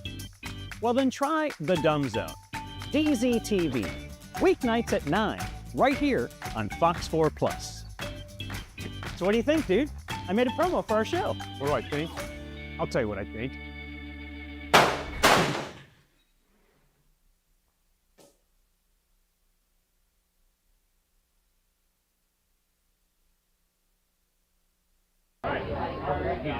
Ladies and gentlemen, our next contestant is Blake Jones, the perennial all-star. Blake Jones. How many did you have on the season? 22? Blake Jones finished the season with 22 home runs. Woo! And in a unique twist, his father is the gentleman pitching to him in this derby, Daryl Jones. Let's go, Blake! Let's go, Blake Jones!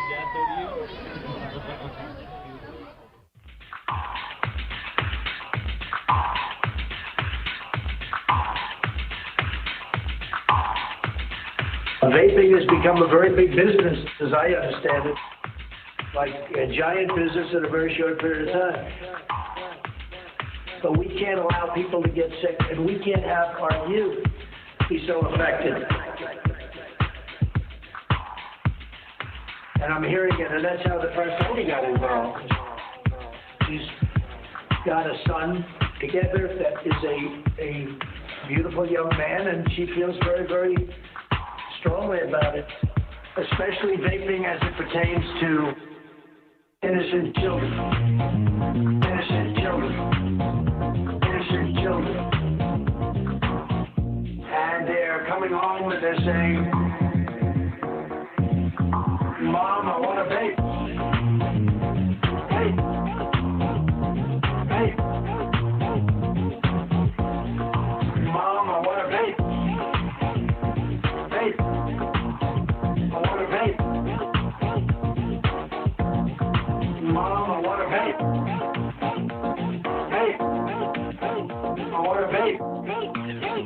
want a vape.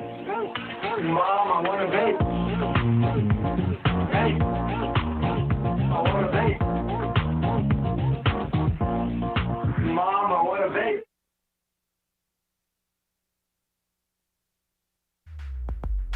What does Blake do?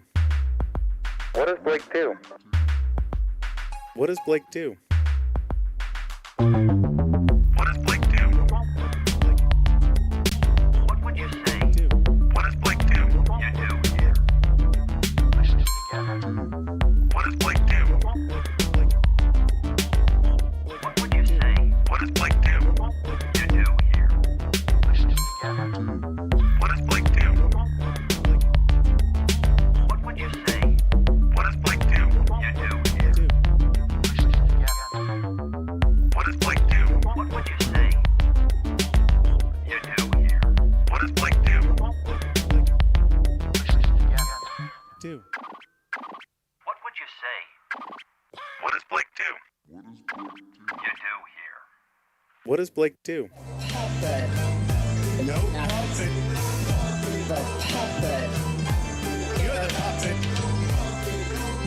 No puppet. No puppet.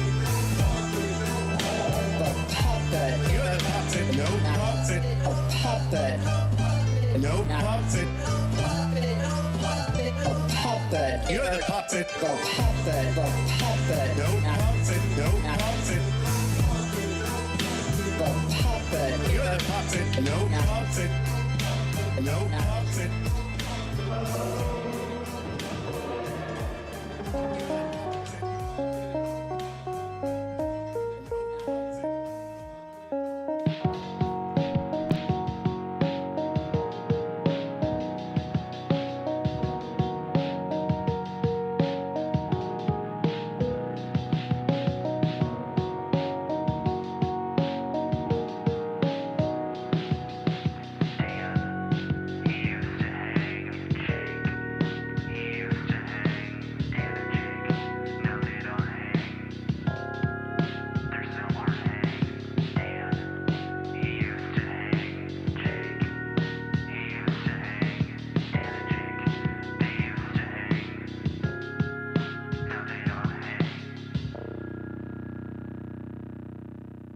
The Dumb Zone. I wake up tomorrow and keep living. I mean, you don't. You just keep playing the game. It's a fun game. It's enjoyable. We're going to try and win next year. We're going to try and get back in the playoffs, and we're going to try and win a Super Bowl. That's all you can do. I mean, if we don't, okay. If you do, okay. Then you're really a great player, and you're all these things. If you're not, then you're just a pretty solid, good player, and you know, that's me. I'll have to deal with that. You know, none of you guys people will, and that's just part of the job.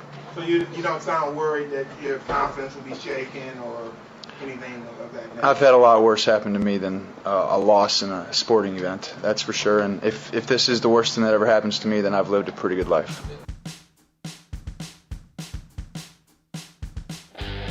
You're listening to The Dumb Zone. Giannis says the same thing, and it's, oh, what a great leader of men. What a great message to our kids. You joke, but I think honestly that shows how much culture changed in the intervening time. You could write a paper about that. The way the media reacted to Romo and the way they reacted to Giannis. Is it different if you already have a championship under your belt? Definitely. But I also he did. I just think Kobe died and the whole everything's got to be maniacal winning all the time. But fortunately, the people at Zoli's in Fort Worth still on the Mamba mentality because that's the best pizza in DFW. I just had one slice in the break, just to remind me. It's like Gabe putting the ice cream in his mouth to taste it, but he didn't want to eat it. I'm like, let me just have one bite to remind me. Oh, okay. So Blake was right. You can just have one, and everything's going to be fine. Hey, the Fort Worth Game Day Men's Health is very close to here. It is. And the Fort Worth Game Day Men's Health folks are out here today, or at least were. Alan and Kristen. Or Kristen and Alan. I think she demands that we say their names like that. They are the Fort Worth Game Day Men's Health, gameday.dumbzone.com. Everybody can go there. And you could drive across the Plex if you want to go to the northern edge of the medical district, 1 block south of I-30. It is south of downtown. Totally orange cone free. It's like the best area of Fort Worth. It's where this particular Game Day Men's Health is. So we invite you to go down there and check them out. Mention the Dumb Zone. Maybe you want to look into the peptides. You do. Maybe you just want to look into whatever Alan is doing. If you're like, if I could look like he does right. At that age, I don't even know what age he is. He looks like he's about 16. What he's having. Yeah. So anyway, gameday.dumbzone.com. Game Day built Jake into the man he is today. And that's quite impressive. And we are at Zoli's in Fort Worth with Julie Dobbs. Hello. We all. Ooh. Hello. How's it going, Julie? See you guys. Oh, did they leave? I'm doing pretty good. Oh. It's going great. Oh, that's right. We have a Zoli's song. I guess it's more of a. I don't get to tell you anymore. She got 2 words out. It's fine. Play your song. I'm sorry. Go ahead. Oh, I have to play. I was just gonna compliment the pizza and the pepperonis that are little bowls. Cups. Those are the best pepperonis. I saw yours, and I had to just go take some pepperonis off of that pizza. Yeah, I don't know when that started, but we used So to. You good. could just kind of sometimes find the crispy cups. Yeah. But now Oh. everyone has decided crispy cups. The best. I love it. Isn't this the one with Julie in the song? Carne Rosso, Zoli's Pizza, Pilf, catering to any food you want. Most likely they can do. Even burgers. Even burgers. Thank you, Julie, Oh gosh, what's wrong with me? for all that you do for us. Anytime. Yeah, also, so I was trying to decide what to play for the break today. We didn't go with Aggie Sweet. We went with Romo after the Philadelphia. Was that a playoff loss or it was right before the playoffs? I think it was playoff. 44-6 was playoff because there was a lot of times where they lost and then they would play the same team again. Mm-hmm. And I think that one was actually a playoff game. Okay, because I also found a TO, and I didn't know if it was the same game. But we all remember Terrell Owens after a big playoff loss. It's not about, Tony. Is this the same game? You guys can point the finger at him. You can talk about the vacation. And if you do that, it's really unfair. It's really unfair. It's my team. It's my quarterback. And if you guys do that, man, it's unfair. We lost as a team. We lost as a team, man. Certainly listeners who have already corrected this in their head know this. That was from January 2008, as indicated by T.O. there. That's the trip. This is Cancun. That December in 2008, so the next season, they lost in Week 17 to the Eagles to clinch a playoff spot. The Eagles clinched it. Okay, so the Romo thing wasn't a playoff game. It was to get to a playoff game. Yeah. TO was. So the TO thing, I just thought this was like, yeah, I'm supporting my guy, but no one brought up the trip, TO. I know. No one brought up the Cabo. You planted it in our head, and you go, hey, if you're about to bring up that trip he took to Cabo, it's not because of that. He's an actor. He's between being a little mentally unstable, actor. No, but I love that bit, though. I mean, your wife does that all the time, right? Like, you'd be like, and I'm not even mad about this or that. Well, why'd you even bring it up? Or this or that. And I'm like, whoa. I thought we were – you might. And I'm not even talking about his interceptions. That's great. So let's do some Cowboys just because Cowboys are in camp now. We will be heading to camp in a couple of weeks. Yeah. And we'll be out there from the 12th to the 21st, I believe, because we wanted to make it a palindrome. Well, never mind. My birthday is it's 8585. My daughter's is a similar type deal. Well, you're such a numbers guy. I know you love that kind of stuff. Have you seen the stuff about if you add LeBron's, all his numbers? I will leave. You're the one who just said my birthday's a palindrome. Palindrome. My birthday. You guys mentioning my birthday. It's like Julie. Yeah, I'll be My off daughter's in name August. is a palindrome. Palindromes are awesome. Anna. I'm Work very it out. sorry. Work it out. I'm very sorry. What's your favorite Rangers palindrome ever? Oh, that's a hard one. Is it? Is there a... It would have to be Toby Hara. All right. Don't you give me that. I just gave a great sports palindrome. And This you're guy's like, more young Norm than y'all realize. You don't want to play this. You What don't are want to you play this doing? game with him. He's got facts. Anyway, let's play some Cowboy audio from the opening press conference to camp. Can I tell you this as a connoisseur of these? Because I like to think of listeners to this show as like, you're never going to listen to the Cowboys press conference on your own. But maybe we can give it to you in 15 minutes. These are usually like an hour and 15 minutes long. This one was 40?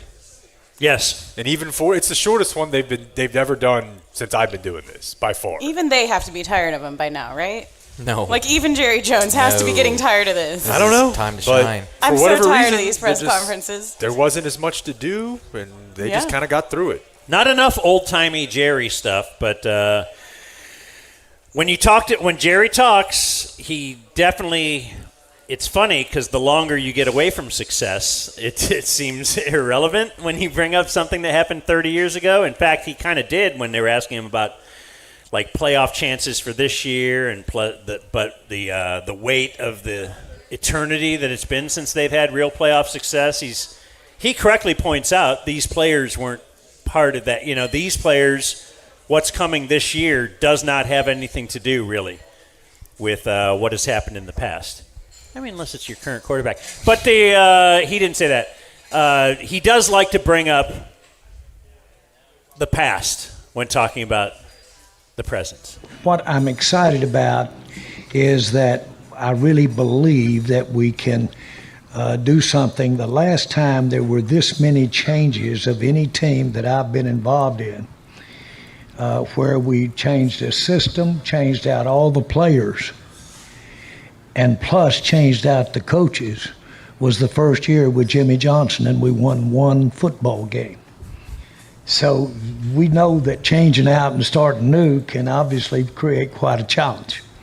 But I like what we've got to work with. I, of course, have a lot of confidence in our head coach, Shoddy, and have a lot of confidence in the coaches that he's involved. I believe we ran it up. We probably interviewed as many as 40, it could be 45 coaches that we interviewed. Which we pointed out before, it's very odd. He does put so much faith in Shoddy. He loves Shoddy. They all love Shoddy.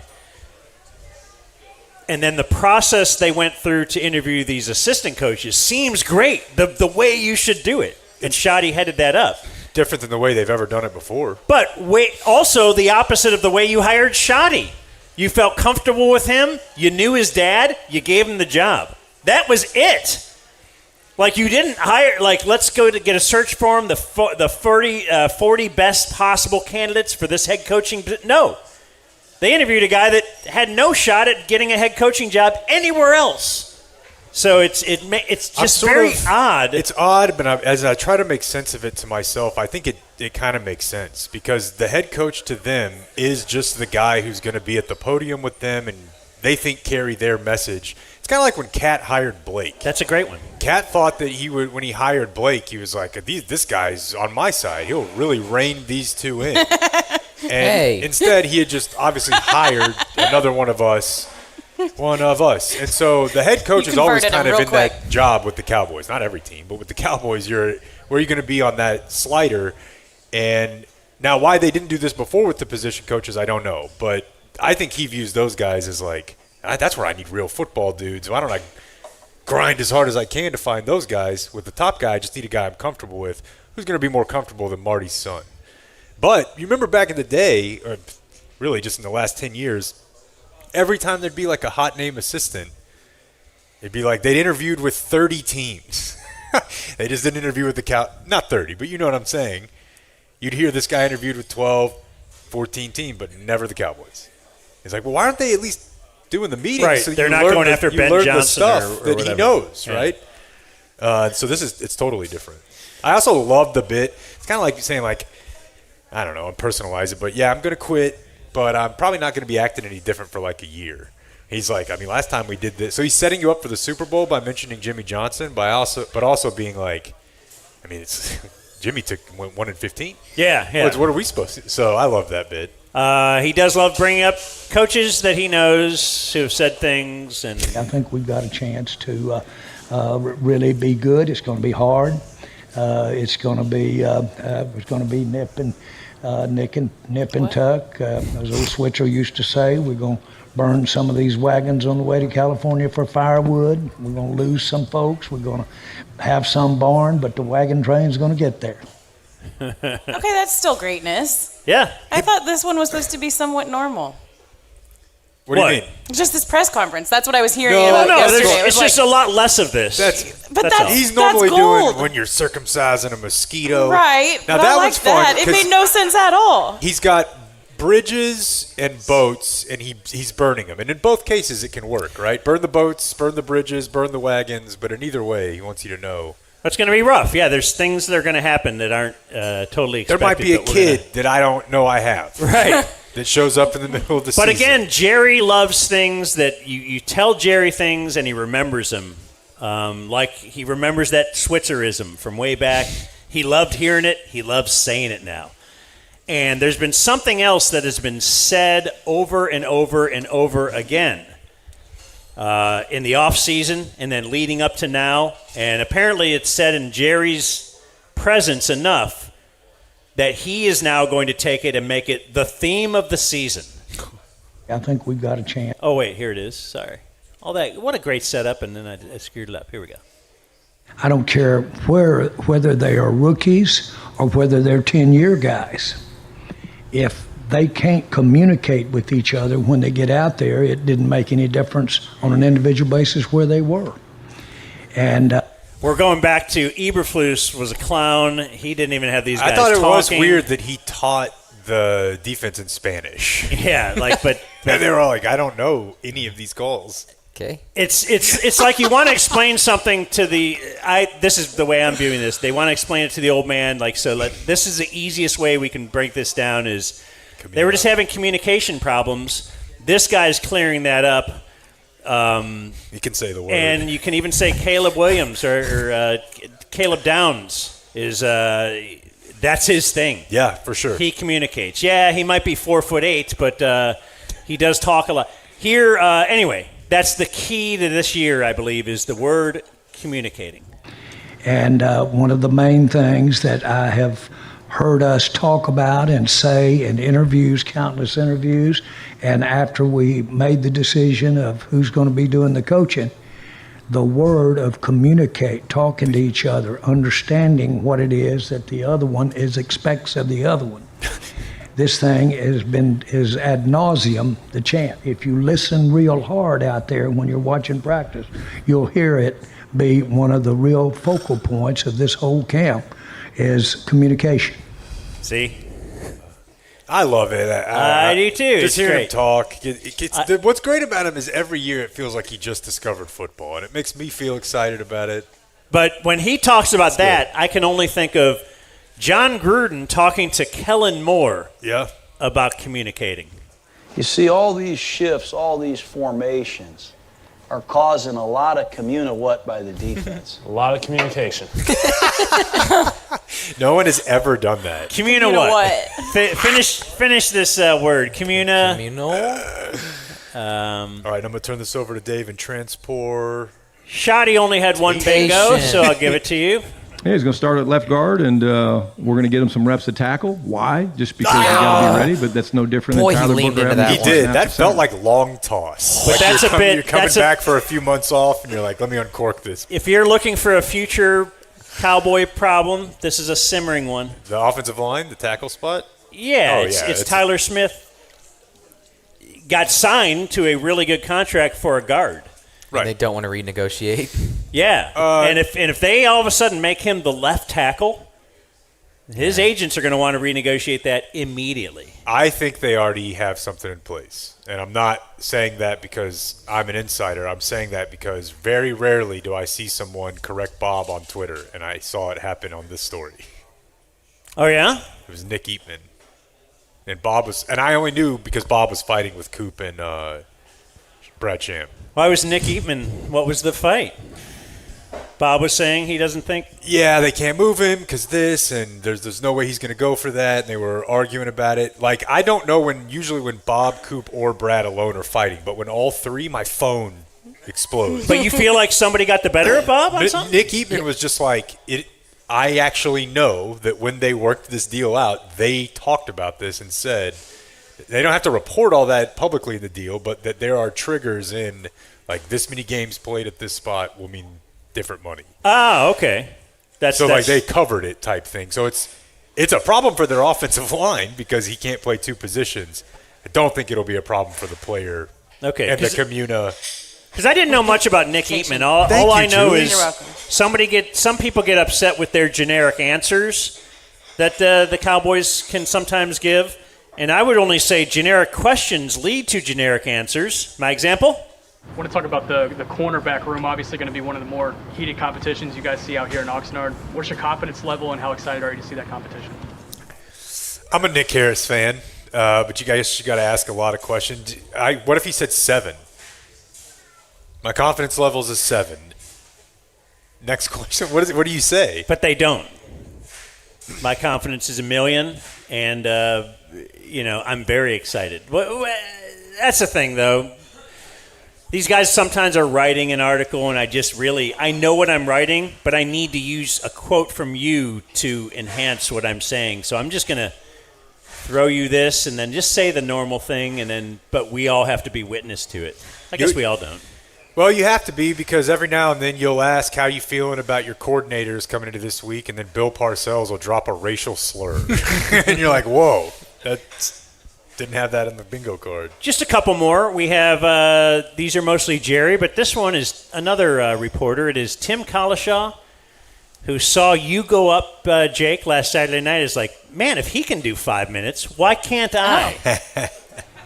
Tim Collishaw, the Dallas Morning News, still printing 7 days a week. Good to see all of you.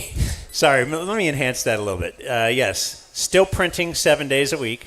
That's good stuff. Yeah. Still printing 7 days a week. Okay. Good to see all of you. Journalism joke? Yeah, because, Tim's having to sit there and listen to people read off all the websites they work for, and, hey, Landry'sBallsack.net. That's not a real credential. Well, you know what I'm saying. It's weird for him. He works for the Dallas Morning News.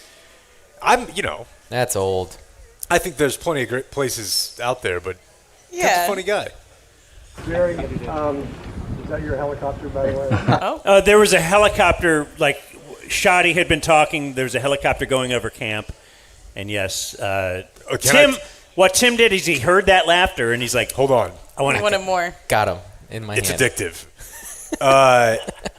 Because I went to a lot of church camps, and Shoddy is just ripped straight from there. I promise you that while they were practicing, if he saw those helicopters, he worked it in somehow. Because for us, it would be like, that's the devil trying to distract us. I promise you, he's like, somehow, they don't want you to have to, they're trying to get in your head here. Everything is an opportunity for a lesson with him.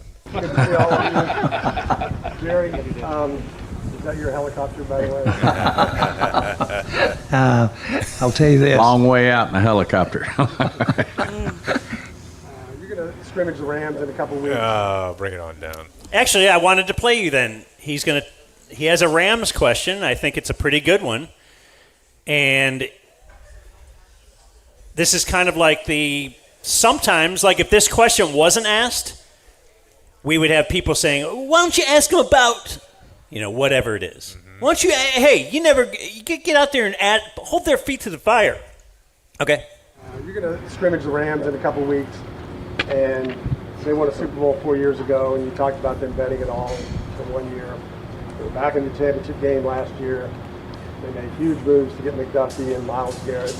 Do you look at them and see maybe there's a way, more aggression, more being more aggressive than you have been that works in this era? You look at them as a model for that because you're talking about making a kind of move that you haven't been making. Yes. Yes. I've had the discussion coming to camp with all of us.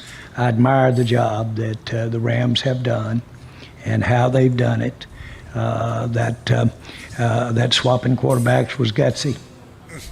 And so they've done it. They've done it and moved. Yes, I admire the way they have put teams together and the way they have competed and sustained the competition.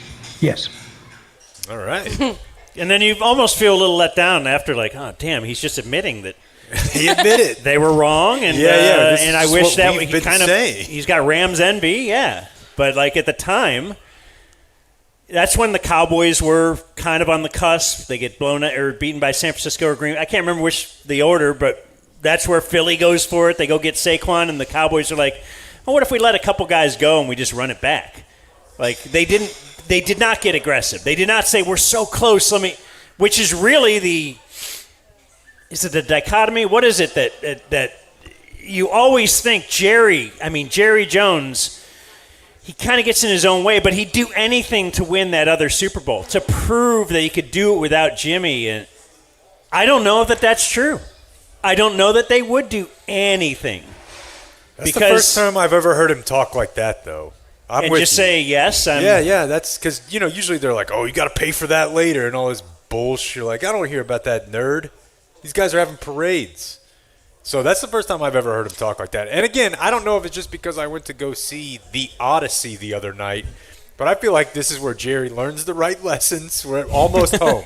We're almost back to his queen. Yeah, he's like 90. I know, but they're not going to win multiple, right? Well, final one. They're not going to win it all. Final That's one here saying. is just Jerry's expectations for this year. I expect us to be significantly improved defensively.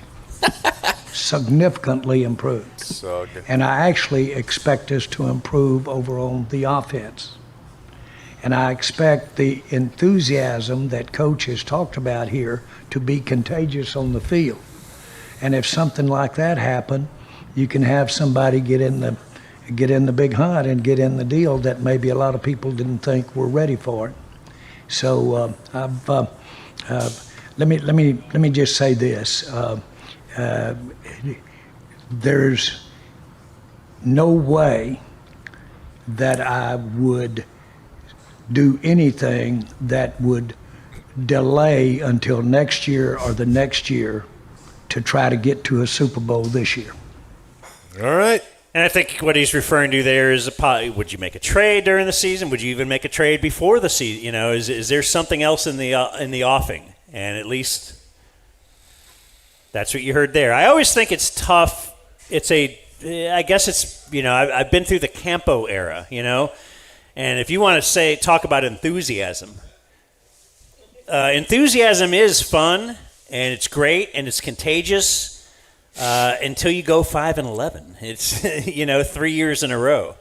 I'm not saying Shoddy has done that, but enthusiasm is. Nah, you know what I think. That's not even in the cards. They've got a winning quarterback. Campo was dealing with what?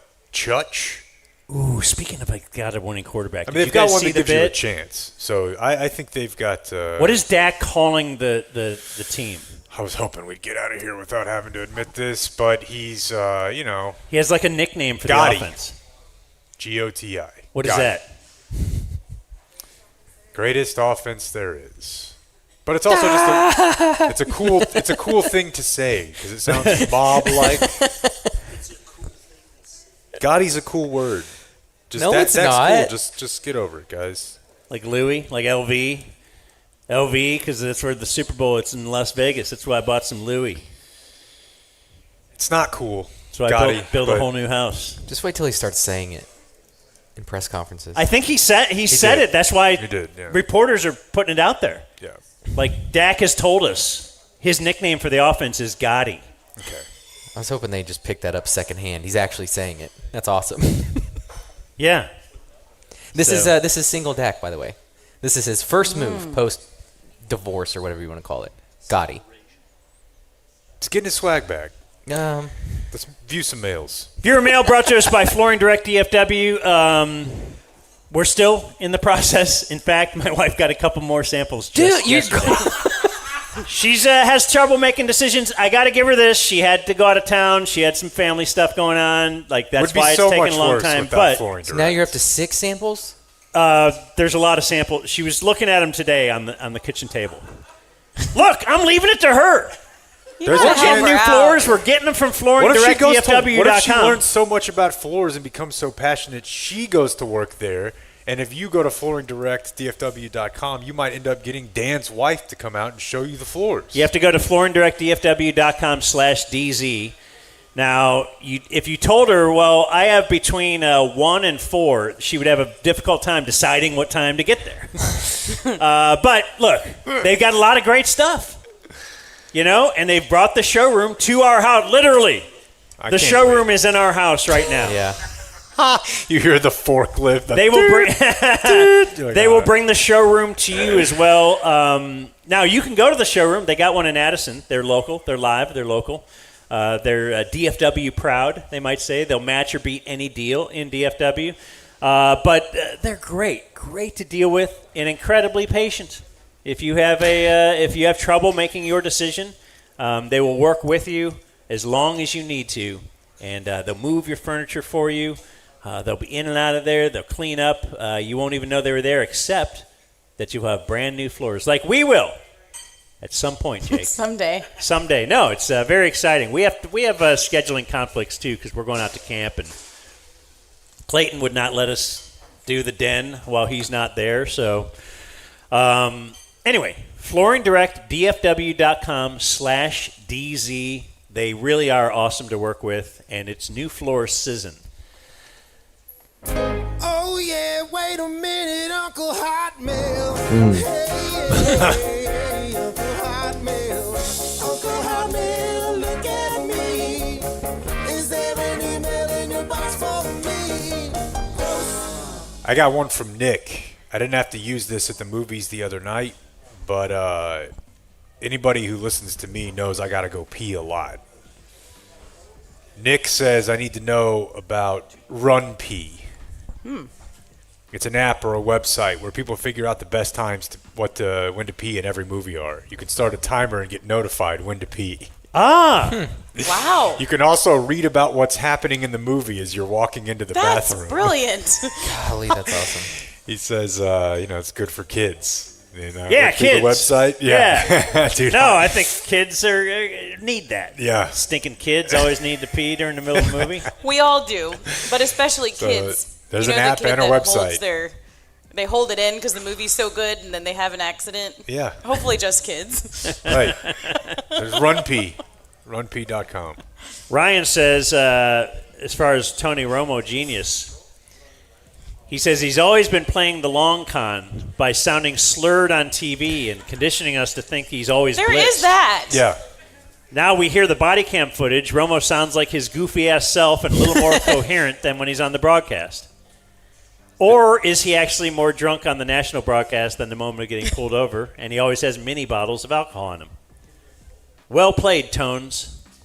I think they did say he had a bottle, too, didn't they? An open container. Yeah, but Shooters? He said they weren't opened. Oh, okay. Also, my favorite part is she said, I smelled the odor coming from you. And he goes, yeah, the guys at the... Okay. Like, he thought he was going to be able to blame his friend. Right. It wasn't my weed. Though, when you get pulled over and they ask, have you been drinking at all, do you go 0? We should have asked Frank 8, that. Do you do 0, or should you say, 1 or 2? I've always wondered. Yeah, don't lie. Don't get 100 on the test. Well, I mean, you're lying. You're lying either way. You're lying one way. And you're lying opening a little. the door to all the questioning if you say, 1 or 2. Yeah, what time was that drink? And what was it? Yeah. What number? They're going to figure it out. Plus, he didn't know all that was going to happen. Like, he could have just said 0, and then she could have said, okay, go on with your day. Well, and is he Maybe. hoping it gets pulled over? Because he's Tony Romo. He's hoping he gets pulled over by a dude, right? Absolutely. A Packers fan. I have one that's... just someone familiar with the NFL. Yeah. It's semi-Cane Rosso related, but it's also... I think our people at Cane Rosso and Zoli's are cool enough to understand there are chain pizza restaurants that exist. This guy says, and this is actually because he's such a big Cane Rosso guy, he went to a Domino's on vacation for the first time in decades. Okay. This is a guy who cops to living a bit of an uppity, health-conscious lifestyle. He's 44. My wife is is kind of like a health influencer, like adjacent person. Yeah. Beating. He said, I wouldn't know how to order from a McDonald's if a hot homeless guy offered to Winston Wolf me for a Big Mac. Then recently my wife had Domino's at a kid birthday party. The next time the idea of pizza came up, much to my surprise, she said, let's order Domino's. I didn't know there was an app because Cane Rosso's is my ride or die. Please come back to White Rock on Gaston. Why would I forego bacon marmalade? Great point. Said, but F me, the chain Domino's was delicious, so we're on vacation, and I order it. My wife placed an order for me to pick up while I'm out, and I walk in and expect someone to hand it to me. They asked from the back, are you here picking up? Yes, I explained.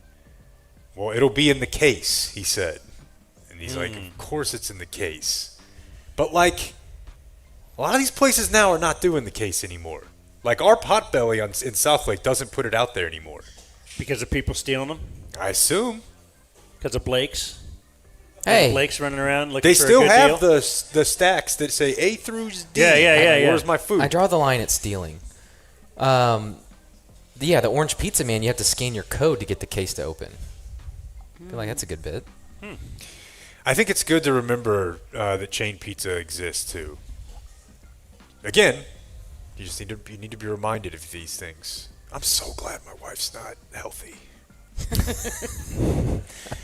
I know you guys read this in your email, car, but though. have we heard back from a listener named Karen? Said she was having brain surgery yesterday. I'm not sure if Sean Kernan of 360 Wealth Management was performing the brain surgery on her, but he did made give it us possible. He did give us Business Wednesday yesterday. But does it so all. can I ask? Are you just asking? Has the lady who underwent brain surgery followed up yet or not? And the person who might be dead has emailed us? Yeah, because... Well, let me ask you this. Do you know, did she at least lock in an annual before... I can't confirm If you're that. going to have any kind of major surgery, do your boys a favor and just lock in an annual You're right not going before. to need the money. Yeah. Right. I have a movie trope. The cat, it's like a sentimental moment. You are saying goodbye or whatever. You're trying to make a decision and the cab honks at you. Yeah. Like, hurry up. To rush your decision. You don't hear that much anymore. There's Want a to gay or follow-up. not gay? Yeah, okay. Group of college buddies setting up a Spotify joint playlist for everybody to contribute to. We are all 45 to 50 years old, from Derek. I don't like that. Well, I think Machine sets one up for our trips that only he can add to. So it's like here's the trip playlist, everyone you can play it, and it's like it's just his. I don't think that's so bad. Everyone's tired and doesn't have time to make their own playlist, so why not contribute and work together? Well, these are guys, though, Julie. Yeah, I know. We understand that girls are allowed to do that stuff. I like that. I feel like almost anything related to just trips and vacation, Julie's going to be like, that's awesome. Trips. I thought I'd run into her in Nashville. Probably. No, yeah. Not I this think she's time. Mayor Pro Tem. Speaking of that, we got a follow-up on Hippie Hollow. You've been down there. Nude Beach in I've not been to Hippie Hollow, but I am from Austin. You've heard of it, though? Yeah. You're well aware? Yeah, but I didn't know anybody that went there. Well, we have listeners, Mhm. and one of them recently was there, and a guy, what did he start to drown? He gave a game day men's health shout out. He too. did. Said he had the confidence to go there because of game day. Yeah, he went there, and a guy somehow, I don't remember what it was, but somebody was drinking and got overheated, right? And he had to do an interview with the park rangers, who are clothed. Yeah, they're not That's good. nude with a hat. So he's like, I'm just standing there naked talking to a cop, basically. No. But we Can't got a do follow-up. This is a guy, he says, I am known as Backdoor MILF's husband on Cirque. We're big Hippie Hollow fans. He says big weekends like Labor Day, Memorial Day are tracks. musts. Pretty even mix of couples, single guys, and male couples most weekend. He says, among the single guys, there are men like your caller who emailed who typically keep eye contact with women when conversing a fair amount. This is confusingly written, but here's what I'm saying. He said there's guys who will walk around, and if you're a couple, he'll kind of check out your woman and then keep walking and maybe come back by. He said, I particularly think it's funny when a guy will repeatedly make laps back and forth with me and my wife, sneaking a quick glance and showing a more erect manhood each time he walks by him. Well, so obviously this guy is sneaking a quick glance at him. Absolutely. You've got to be paying somewhat close attention to notice that, right? Like, Yeah. why is he looking at him? Right. Judging all around. And he also sent us pictures of his wife. You know what I did don't not like? Put in the folder. Oh, really? What'd you say? I don't like referring to another man's wiener as his manhood. That bothers me. It's like a Danielle Steele novel or something, right? What would you like I'm to just call guessing. it? I've Yeah, never what do read you a like? Danielle Steele novel. His little pee-pee? What do you like to say Just when his you're talking manhood? about? It just, I don't know. Let's go technical. Let's say the word penis. Can we be afraid of that? No. I've got a weapon. None of it's okay. I have a follow-up from Brandon. Dan, while you were out, Lindsey Sterling's opener sang a song with her, and I was interested, like what opener has had to sing for the headline that they eventually get more famous than. And there's one. Brandon says we used to go see Josh Abbott Band a lot in Denton at the county fair every year, and they would bring up Casey Musgraves to sing one of their songs. Nice. There's probably a lot of those around saying here. she's way too big to do that now. Yeah. The country scene, I don't know if the rock scene is the same, but I remember at the, it was like the McConnellsville County Fair, Morgan County Fair in this small town, Ohio. I lived in McConnellsville, but part of Morgan County, and it was like Lori Morgan was there. And then a couple years later, she's dating Troy Aikman. Tracy Lawrence was there. Like, so you didn't know who they were, but a couple years later, like, because I had to cover it, because I lived there and I was the news guy and stuff. So, Dude, it I might have happens talked to him. Like the guy that yeah, but I he's just posted- doing county fairs in effing Southern Ohio, like the most beaten thing you've ever seen. And a couple years later, he's huge. The guy that I posted an interview yesterday with a pastor in North Carolina, and he also does some stand-up comedy on the side. And I think he said it was 2018. He opened for Bargatze in front of like 15 people. Oh wow! Who currently has a theme park. That's it. Yeah. Jeez. Stand-up Like comedian. it was somewhere in North Carolina for 15, 20 people. I kind of love too, like once Nate Bargatze gets big, and this is going to be even more as time goes on. But you can find videos of young Nate Bargatze now. Oh yeah. You know, Fat Nate. Yeah, isn't that fun to watch and just to see how far he's come in his comedy? Yes. Yes, indeed. It's also fun anytime you used to be fat, and you can look at it now. Way better than the other way, I'm sure. There's a lot of people. I mean, I don't get that- mad when y'all put pictures of me up. Like, it's bad, but it's like, it's not now. Probably Yeah, worse yeah. if you were like, Hey, remember when he was used to be healthy? Remember when he was in shape? Yeah, let's it take a look at sucks. that. It sucks. General Hotmail. Good morning, sir. Long-time listener, first-time caller. As the Dumb Zone's official Dallas Stars hometown hero Marine Cobra pilot, I will not stand for this continued helicopter bashing. Oh, man. Remember a couple weeks ago we had like an Army guy or military guy in there who flew a jet. Oh, Air Force guy. What do you call Army guys who fly? Oh, that's right, Air Force. Jet guy and Mrs. Brandon Aubrey simply don't understand how helicopters work. In an emergency, I can land anywhere. I don't need a runway. Okay. I also don't have the ability to eject, thereby abandoning my aircraft and turning it into a cruise missile for folks on the ground to deal with. Well, if it's going to go down. If I lose both my engines, I can auto-rotate. The blades keep spinning, allow for changing direction, the potential for a soft landing, if executed properly. And I could put her down in a parking lot, a field, or anywhere else that I want. Anyway, this guy is pissed. He makes good points. About the helicopter slander. He says, our AI overlords told me that there are just over 7 plane crashes per 100,000 flight hours compared to just over 9 for helicopters.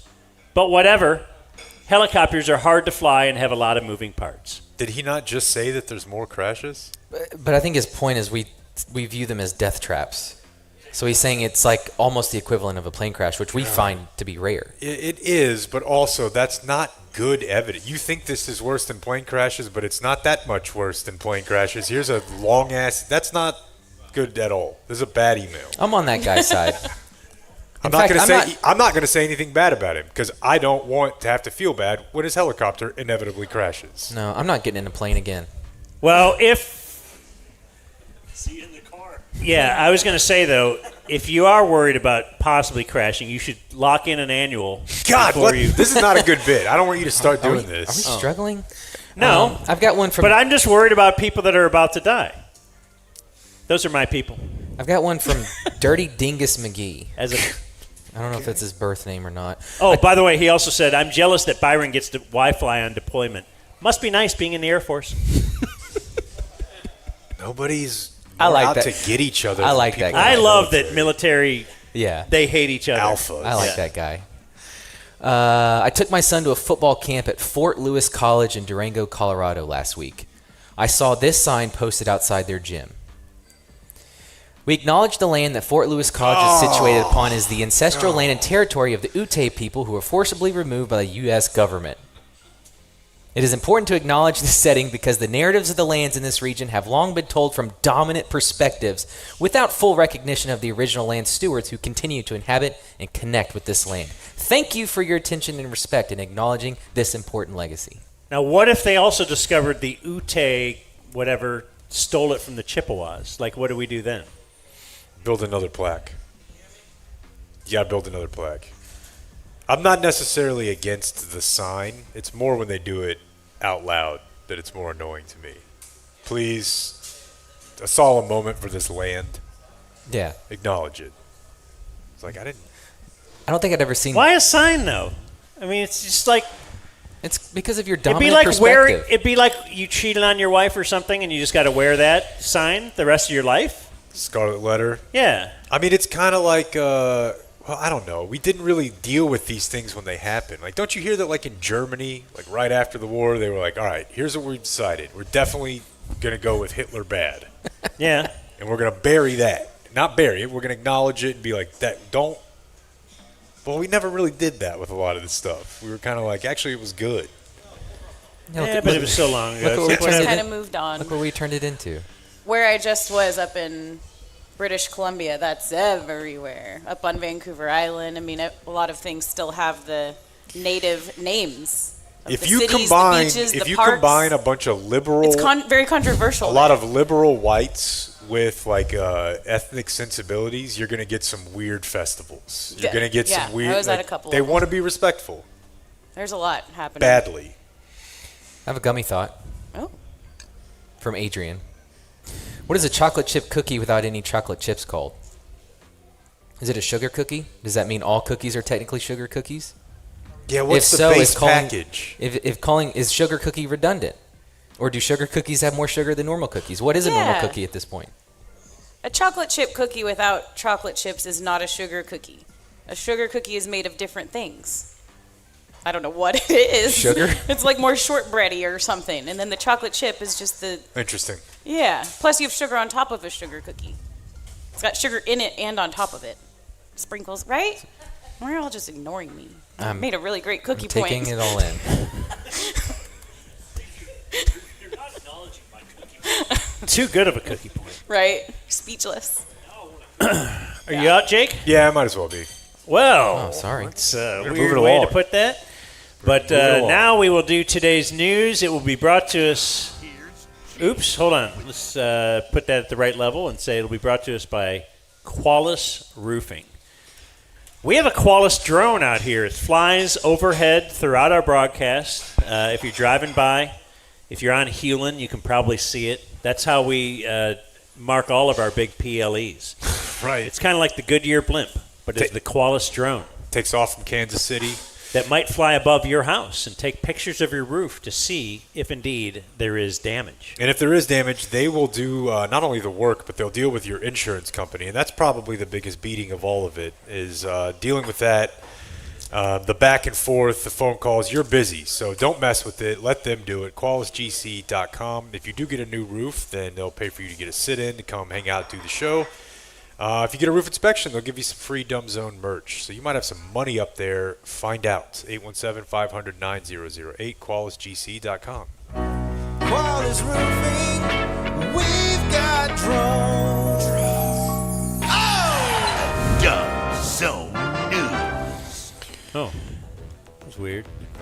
Navigate away from runp.com. All right, we're going to start with this one. Down in Kerr County. This is Kerrville, Johnny Football. Mm-hmm. They have confirmed their 7th rabies case of 2026. And they found one of a rabid skunk in a family's yard. Dogs have been If only bitten. Anna Kay was back. I know. She's our veterinarian who loves, she has done it before, and she loves to do it, the rabies test. Because she says it's satisfying to cut the head off. Oh, What? God. To cut I the didn't head say off it. Why of are you an guys animal? acting like I said it? What do you mean? Like that's part of the rabies test? You have to cut You the don't head know? off the animal. See, I thought everyone who grew up in Texas had this same story, but here I was taught that if a dog bit you, they were going to cut its head off and send it to Austin. Yeah, and she's had to do that. Do you hear about James's dog? Yeah. Send it to Austin. Cut its head off. So they can test it? Is that to save, like, UPS fees? Like Like, we if they really sent only the whole need body? the top part. Yeah. Probably. And there's no, like, just blood test they can do? We have to cut its head off? No, they had to do this with a cat I had as a kid. Oh. It Do they send the head back when they're No. no, They cut its head off? Yeah, they had to cut its head off and send it to A&M I don't know why that's funny. That to it's check it for rabies, and my mom had to be. It bit my mom because it got in a fight or something. It was like in the backyard, so we Yeah. had to scoop it up. And when we took it to the vet, we were unwrapping it, and it bit my mom's hand. So he's like, "Well,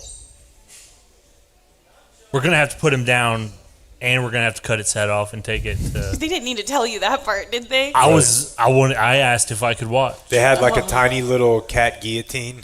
It was like it's 8 inches tall. Little was French your mom? flags. Was she like crazy horny after that, Stop. or what?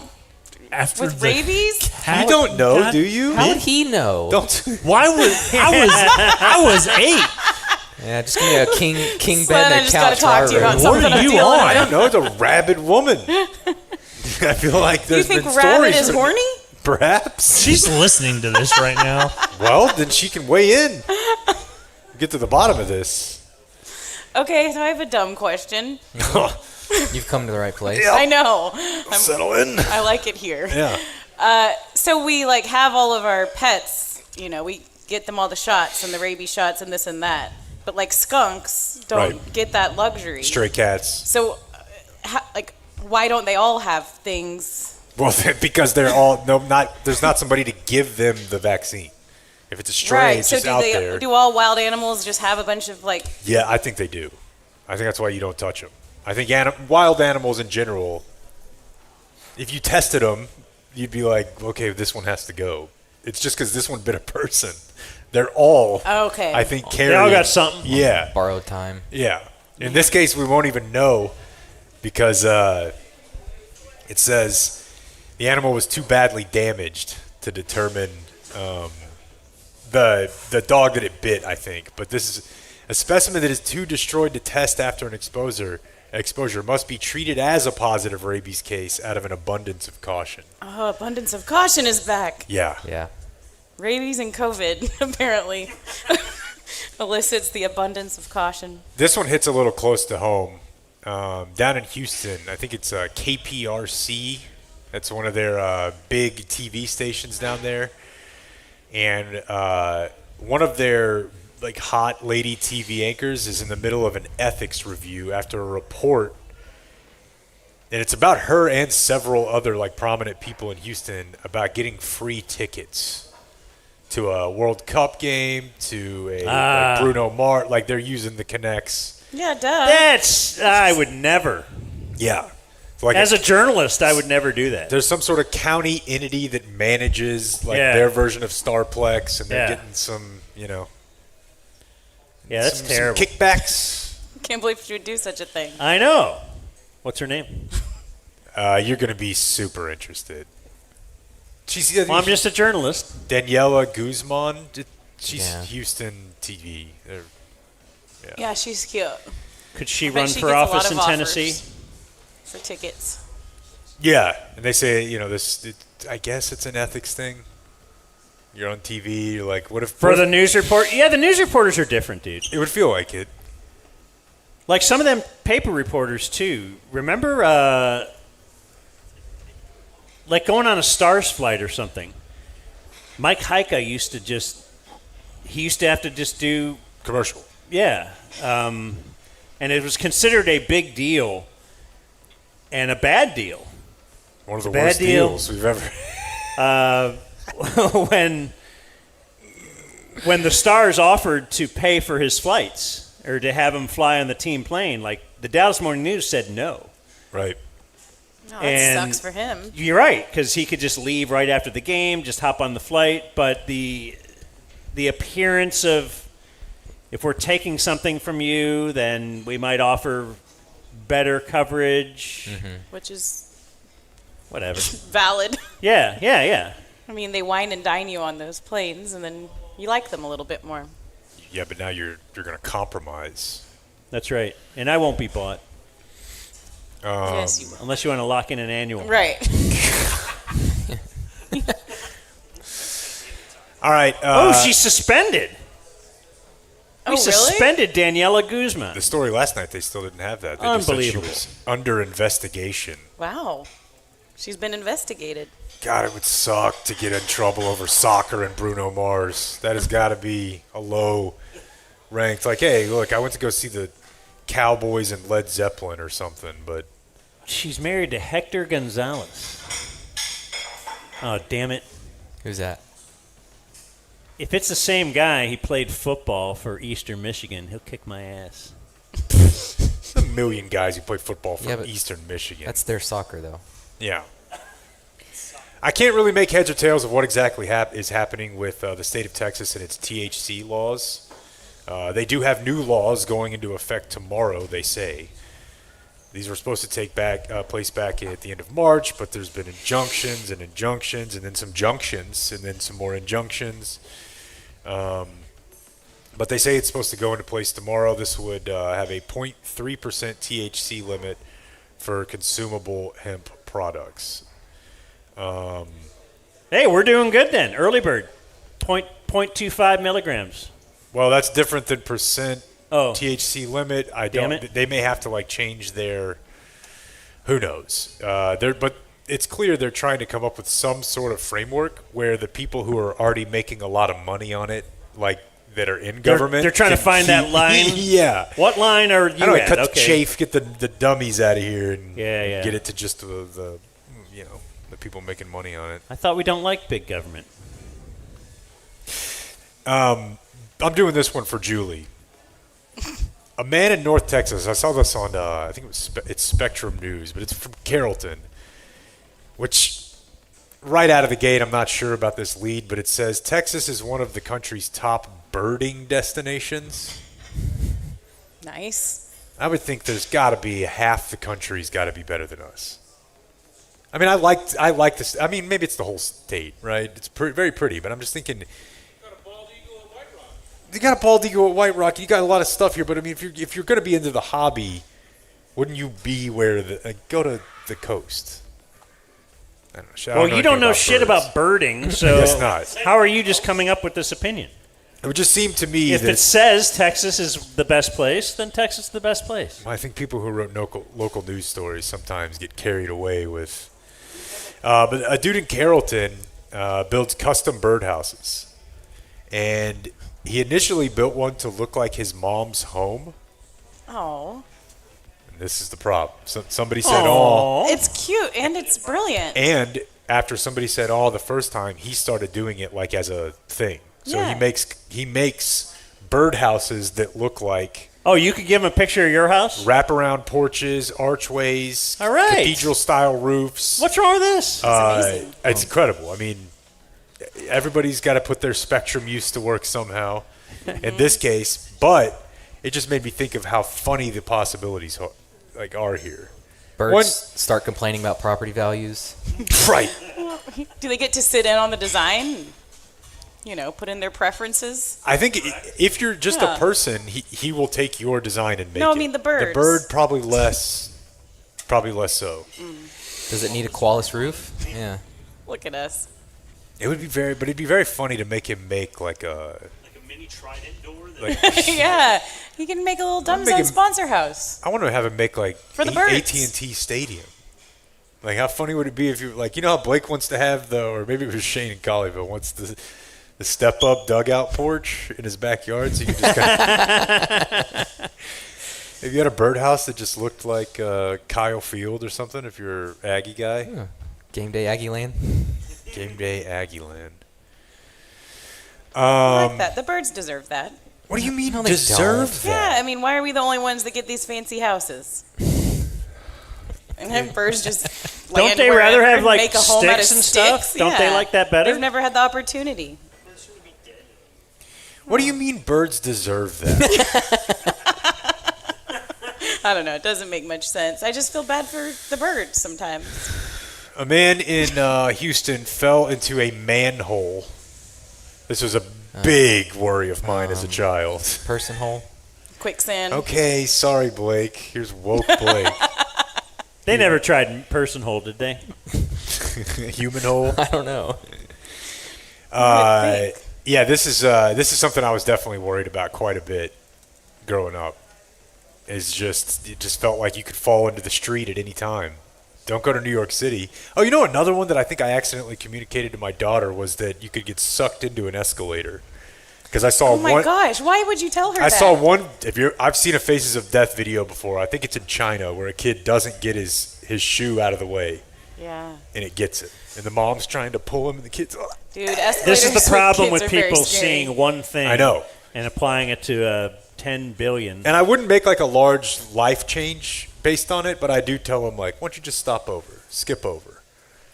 So if you're going to get on an escalator, lock in an annual. Berkeley City Council voted in July of 2019 to replace gendered words in its municipal code, changing manhole specifically to maintenance hole. Oh wow. Berkeley? Yeah. Yeah. Is that what your wife calls it once a month? All right, there's your news. It's fine. Damn, he's got to walk off and he didn't have the sounder. Dumb Zone News. Unbelievable. Like and subscribe. That was a good news. Happy birthday. Thank you. Jake, tell us about Brooklyn Bedding. That is one of our new sponsors. It is. They just sent me a mattress. Julie, you're going to be into this. You should come over. I mean, it'd probably be really weird for you know to who come over loves and just beds? lay on the mattress. Good, come over and get my bed. But I it's think like the birds deserve this in their house. they do. They have a cooling model mattress that I got. It is phenomenal. I sleep hot, so getting the cooling aspect of the bed, huge for me. And we've got a promo code for you right now. BrooklynBreading.com. Promo code DUMBZone for 30% off a new mattress. It's the Glacio Tex cover that keeps it cool, comfortable all night long. It's a brand new. I haven't got a mattress in like 15, 20 years. And BrooklynBedding.com here to save the day. If you don't like your mattress, you get a 120-night free trial. So swap it out hassle-free, return it, and get 30% off of your purchase using the promo code DUMBZone. BrooklynBedding.com. Nice. Bedding with a D. This is not a wagering site. No. Greetings, Uncle Blumpkin. I am Scott, the retired van life DF, spending my second consecutive summer weather mogging in Alaska. Damn. Nice. Sidebar, van life is ultra conducive to urinating in bottles. If you need tips or expertise, hit me up. I'm greasing the Venmo palm to have you wish Ryan Flemons a happy 48th birthday. Ryan is a former top-flight penile implant salesman turned regional sales manager with a wealth of knowledge for all your urological concerns. If you need tips or expertise, hit Ryan up as he is the finest of friends and humans. Okay. His leader is Jake's antidepressant libido cured only by copious amounts of TRT and maxing black market peptides. My leader is Blake and his keen eye for first downs as he runs the ball into light boxes. And finally, Armin, shout out to Jake's gastrointestinal pediatrician who finger blasted young Jake on 9/11 as the second tower fell. Gosh. That guy's a great memory, but that's a true story. Is there any coincidence that Jake would so bravely commit to sobriety exactly 23 years later? If there was ever a need for a new 15 for 15. Keep pulling those piglets from Scott Harper. I just made awkward eye contact with the waiter. Oh, that'll happen. Don't look him directly in the eye. He was Not while we're looking at doing me this when bit. Dan said that. I can't remember if Scott has a woman with him on the road. Is he by himself? We have a guy who lives in, like, he just van travels. I mean, what woman wouldn't want to be with a guy just peeing in a bottle and living in a van in Alaska? Doesn't have a sister. He's adventurous. Yeah. Something to be said for that. Dear Uncle Dental Dam Daniel, I'm writing to have you wish a happy 20th birthday to my son George on Thursday, July 30th. If you're reading this at Zoli's Pizza, 3501 Hewlin Street in Fort Worth, then I definitely didn't procrastinate and wait until the last possible moment to write this. You may remember George from such things as stand-up comedy and Winston Wolfe references in group chats. He used to never listen, but lately has been moved up a tier from never listens to only listens when they're specifically talking about me. Yeah, I've been there. So hopefully this gets read to help you with those imps from the key barely 20 demographic. Punt life by the box. This is from George Brown's dad, George Brown. Nice. Yeah. George was a hit. Our young comedian. If my name was George Brown, I would like to have named my son George Brown. Just such a strong name. Just keep it going. Yeah. God, seems pretty generic. I know. The name George Brown. But at some point that becomes cool, right? I think that's kind of already happening. Right? His name's not George with an X. Dear Evenings Only Sex Machine. I might be changing on that. Oh, yeah? Yeah. We might like to get early. Everything's going earlier. You excited to hear about that, No, Julie? Everything in the watching world the is Ranger game. I'm thrilled. Everything in the world is going earlier. Just thinking about Dan having day sex. Oh, God. Has everyone done eating? Well, I'm happy for you. Thank you. What is that, top of the night? Down a run? What's going on here? Yeah, it's over. I want to wish my brother Kirk a happy Roy Campanella birthday. He once had his scorecard signed by Justin Leonard at age 10, right before he hit a hole-in-one. Oh. Kirk is conflicted young. about loving the Dumb Zone and simultaneously hating Jake's baseball takes. Aw. Because, in his words, Jake isn't taking in the whole scope of a 162-game season. Blown leads don't mean they are unwatchable. His leaders are Romo's FOIAs, Texas Senate candidates whose name sounds like they are Hispanic but in fact are super white, Jake's primate human OBGYN, and the MBR. Yeah. What's up to Matt Malone? He admitted to me at Trader Joe's that he gets all his Kirk updates from these birthday shout-outs. Who's too old today? Seagerback? Anyway, that's He's Logan. in Frisco.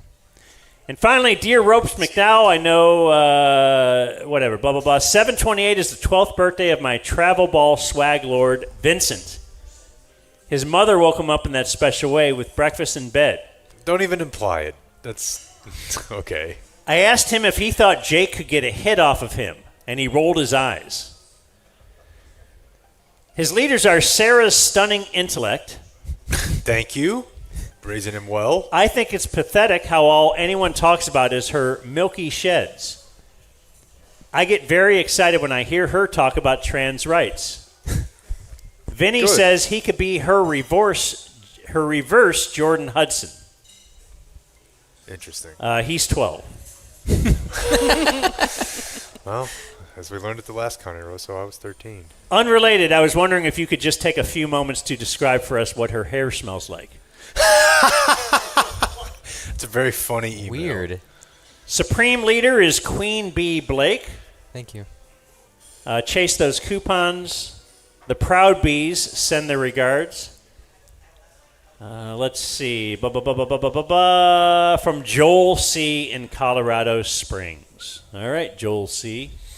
As a kid. I'm going to play you a piece of audio just kind of as we go here. All right. This is from the Trump Correspondents' Dinner the other night, okay? I saved this for you. I hope that everyone finally got to enjoy their entire very delicious beef tenderloins, very special beef. And I want you all to know that Bobby Kennedy, who's right here, personally ran over the cow in his car. Like, that's a great joke. Got a good one there, yeah. Now, he did it. His delivery is awful, and I'm not saying that as someone trying to write jokes. He should have just said, hope you're enjoying your meal, right? Instead, he had to flubber around, but once he gets a laugh, he really likes it. And He starts, and he brought it here for you to eat tonight, so it's very fresh. And Bobby also suggested an appetizer featuring his favorite cut of male raccoon roadkill. But we drew the line at that, Cheryl. We said, no, we're not going to do that. We're not doing that. We They love went a little too Bobby. far. I'll Yeah. tell you, he's Yeah. a piece of work. You think it is fun, but he is a very different kind of a person, I will tell you. But he has... I'd pay so much for the buddy cop of just the two of them. Bobby hit it with his car. Speaking of cars. Oh, yeah. If you Fairlease.org presents need a car to run over on this day in history. Yes, where would you go? Fairlease.org. They'll give you a great deal on your next vehicle for you or for your business. They work with or are backed by the Credit Union of Texas. So there's no bank for them to call. There's no middleman. They're going to give you a great rate. They're going to work with you. And they'll deliver that car right to you like they did to Brandon Aubrey. They delivered it right on a football on field a for football him. field. So go to fairlease.org or call Connor or Nick. Those are our Fairlease guys, 972-705-4815. It's Thursday, July 30th. That's today. On this day in 1956, President Eisenhower signed a message making "In God We Trust" the national motto.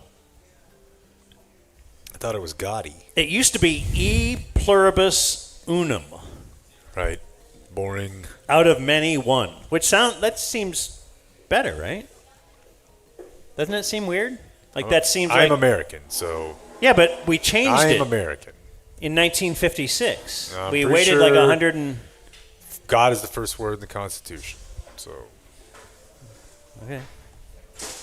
On this day in 1976, in Montreal, the world record in the Olympic decathlon was set. Dead name. By Bruce Jenner. And speaking of running people over with your car, You love that story. she killed somebody. I'll call her she. She was she is, killed somebody. Yeah, I know. Just how's throw it under the Caitlyn rug. Jenner doing these days? Haven't Wasn't been she in the running for news a lot. office? Still bebopping around. Doing her thing? Yeah. Just being a girl. Is there a dude that has boned Caitlyn Jenner in the world? I feel like I'm the only one who wants to know. I want to know how it works. Like, what is the thing? And I'm not doing that to be insensitive. It's because I'm curious. But you even ask, oh, you hate trans people? I'm like, no, I just want to know. I'm asking too. When But is there a Caitlyn- dude out there that's like, oh yeah, I had a one-night stand? What does her face smell like on Saturday? Just tell me. Give me an idea of what sort of part of the body it smells like. You tell me.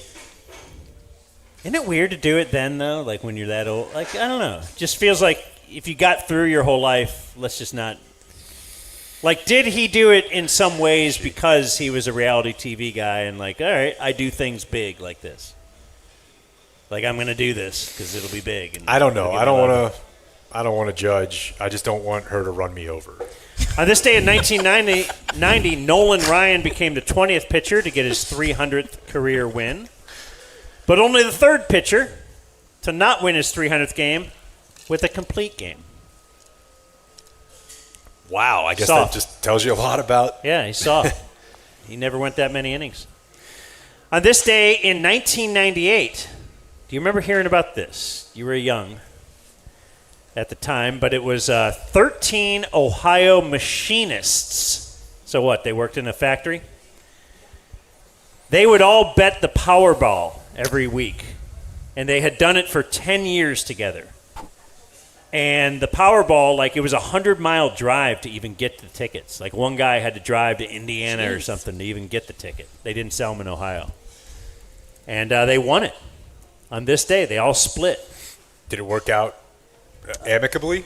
I did a Where Are They Now this morning. Wow. With Claude. They were called the Lucky 13. Automation Tooling Systems in Westerville, Ohio, that's just north of Columbus, won a record $295 million Powerball jackpot. Oh, wait, it says here it was their first time. Okay, I'm sorry. They weren't doing it for 10 years. I apologize. But, yeah, they sent in one guy had to drive 100 miles to Richmond, Indiana, the nearest place selling Powerball tickets. They all got a lump sum of $12.4 million before taxes. Good for them. Good for them that it worked out. I mean, not only they may have... As Carmelo Anthony will tell you, that's not that much. Nah, but nobody in there has got to take care of their mom.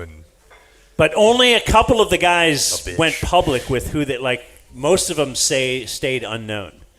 They wanted to remain anonymous so people wouldn't be hitting them up. You live in Ohio. You made the right decision.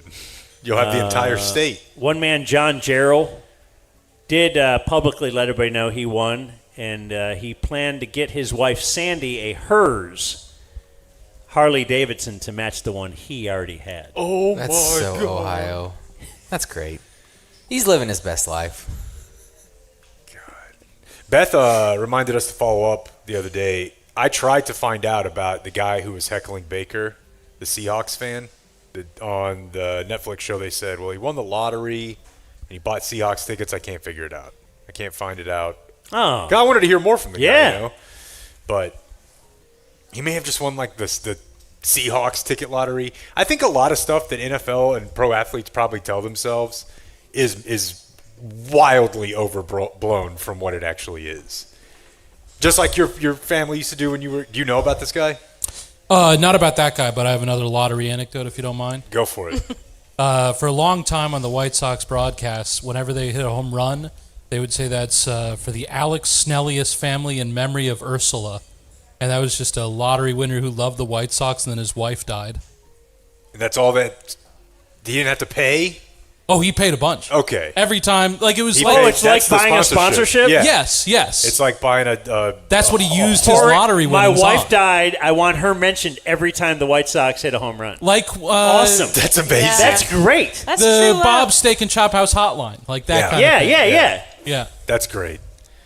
The Qualistrone. Yes. You know?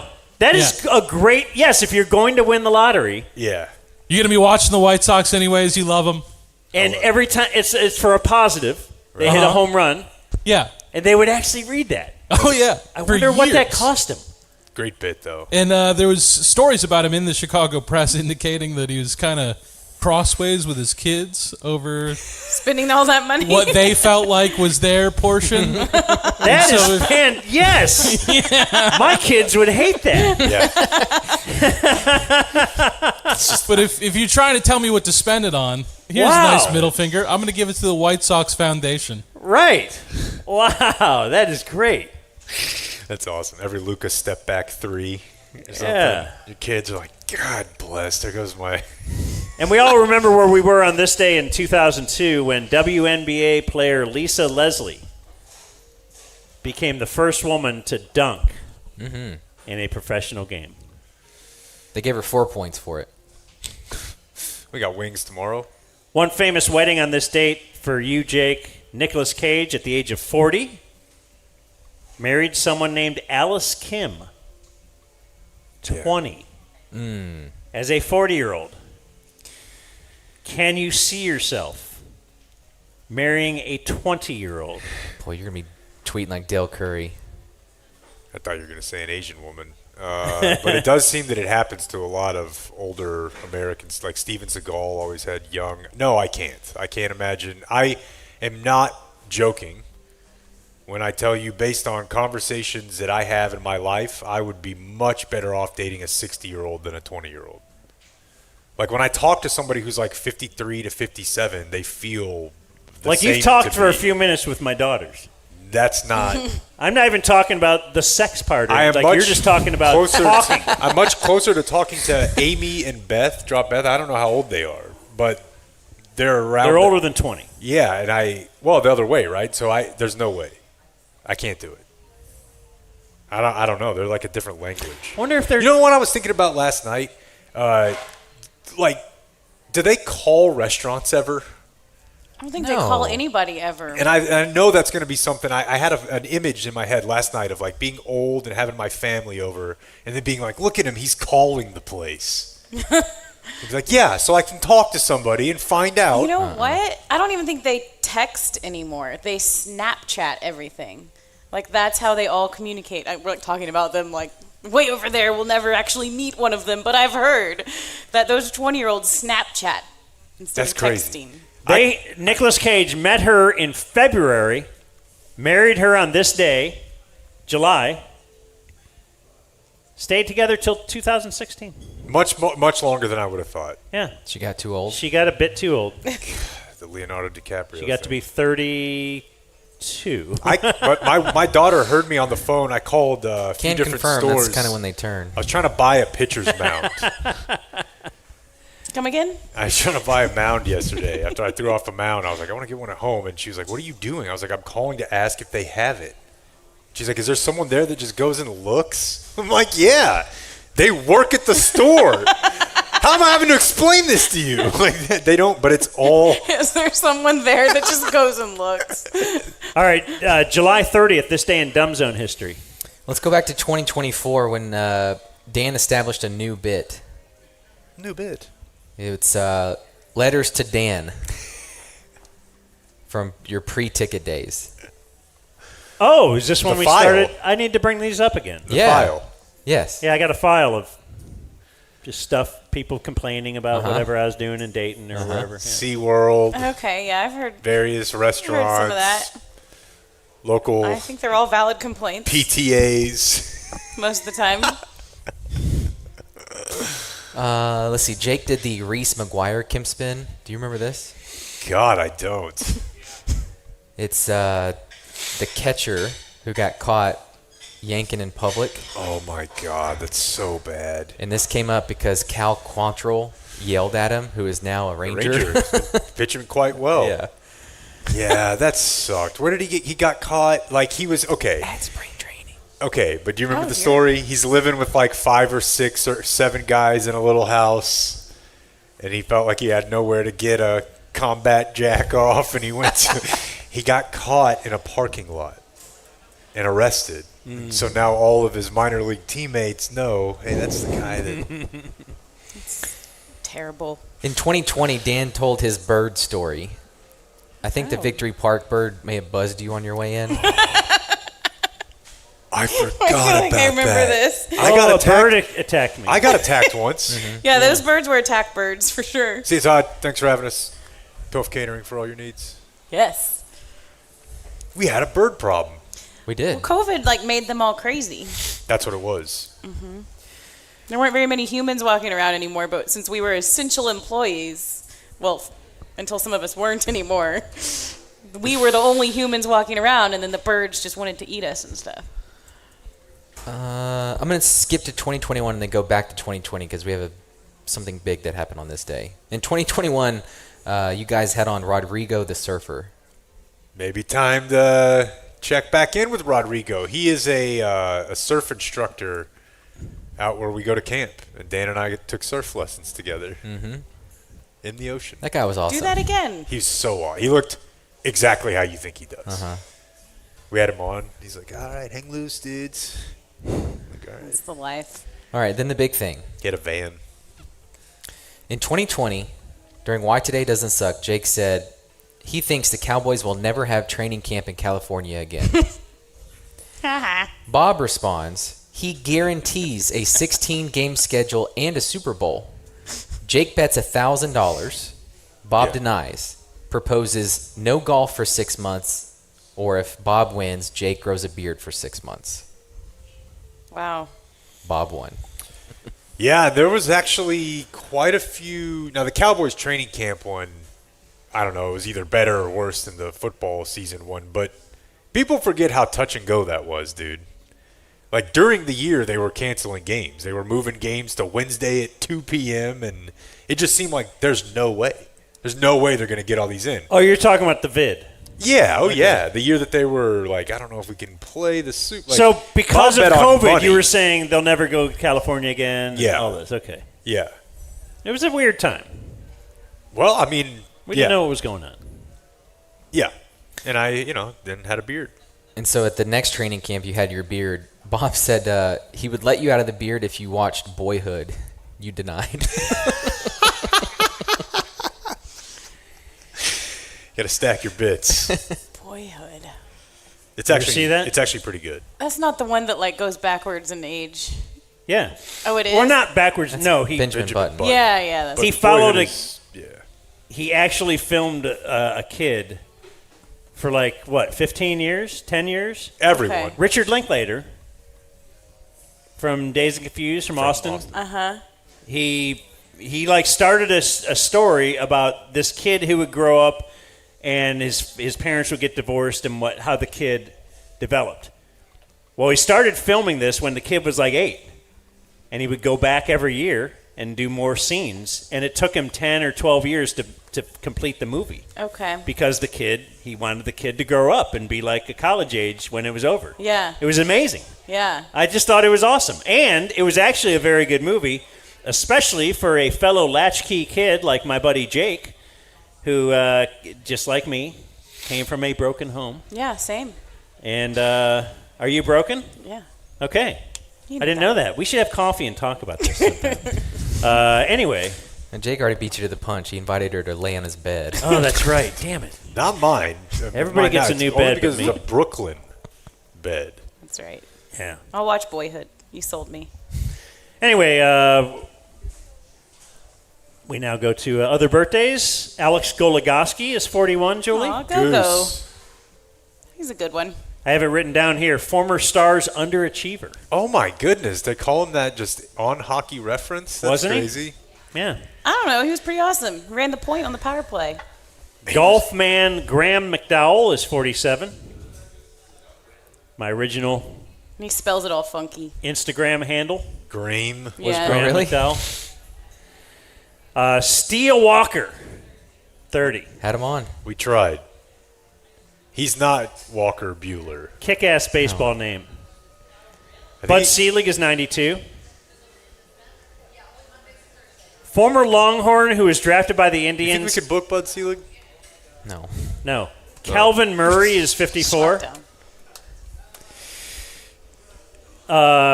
Kenneth Murray's brother, right? Is like uncle or something. Yeah. So he's Kyler's. Yeah. Or Kyler's uncle. Yeah. Yeah. Correct. Hope Solo is 45. Ooh. I'm glad my It's a soccer lady. She's a hot goalie, right? one of my buddies who was here earlier today, he's already left. That's good for him. I noticed he wanted to leave before birthdays. Texted me this morning to make sure that I got a 5 for 5 from Arby's today. Okay. Let's chill. I'm just. It's not because what? Because we're. Oh, it's because we're Zoli's. We just don't want to promote someone who beats up their spouse. Hope Solo is a husband beater. This is Oh. true. But Forgot about all that. roast beef day. Oh, she's married to a man and beat him up? Yeah, he was like an NFL football player. Yeah, he was tight end. She boxed him out, no pun intended, several times. Wow. But she just had some photos that were leaked once upon a time. Arnold Schwarzenegger is 79. Do your Arnold, Blake. I can't. I don't know what you think of Arnold Schwarzenegger, but whatever it is, you need to watch Pumping Iron and get back to me. Is it great? It is incredible. He is legitimately hilarious. You may have already known that, but it's great. It's one of the best documentaries I've ever seen. It's just about him lifting weights. It's great. Now, I guess there wasn't. Well, I just wonder, what is the longevity of bodybuilders? Well, is it not good if you roid?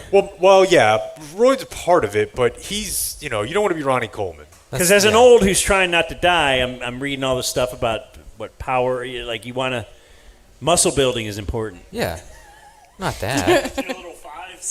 Yeah, I got a couple little fives. I'm sorry. I got my, I'm sorry about Clayton. I think you're doing great. No, I'm getting It's mogged. the I get hardest mogged laugh. by The hardest laugh we got from Clayton all day. Your Dan's cute like, little muscle building's important. I'm not saying I'm doing it. I'm just saying, wouldn't you then think all these muscle heads are real old? I think Arnold lifts differently now, but yeah, he's super healthy. Our next birthday, you guessed it, Frank Stallone is 76. You have no idea how much I loved that bit as a kid, and nobody else got it. No, Anita Hill, 69. Pubes. Kate Bush is 68. We saw her open for Tool. Richard Linklater, the director, is 66. Lawrence Fishburne, 65. Vivica A. Fox, 62. Terry Crews is 58. Cheeseburger Eddie. The president from Idiocracy.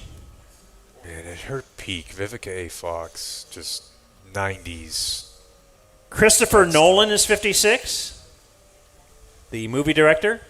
Yeah. Christine Taylor is 55. Oh, wow. Isn't that Ben Stiller's? Yeah.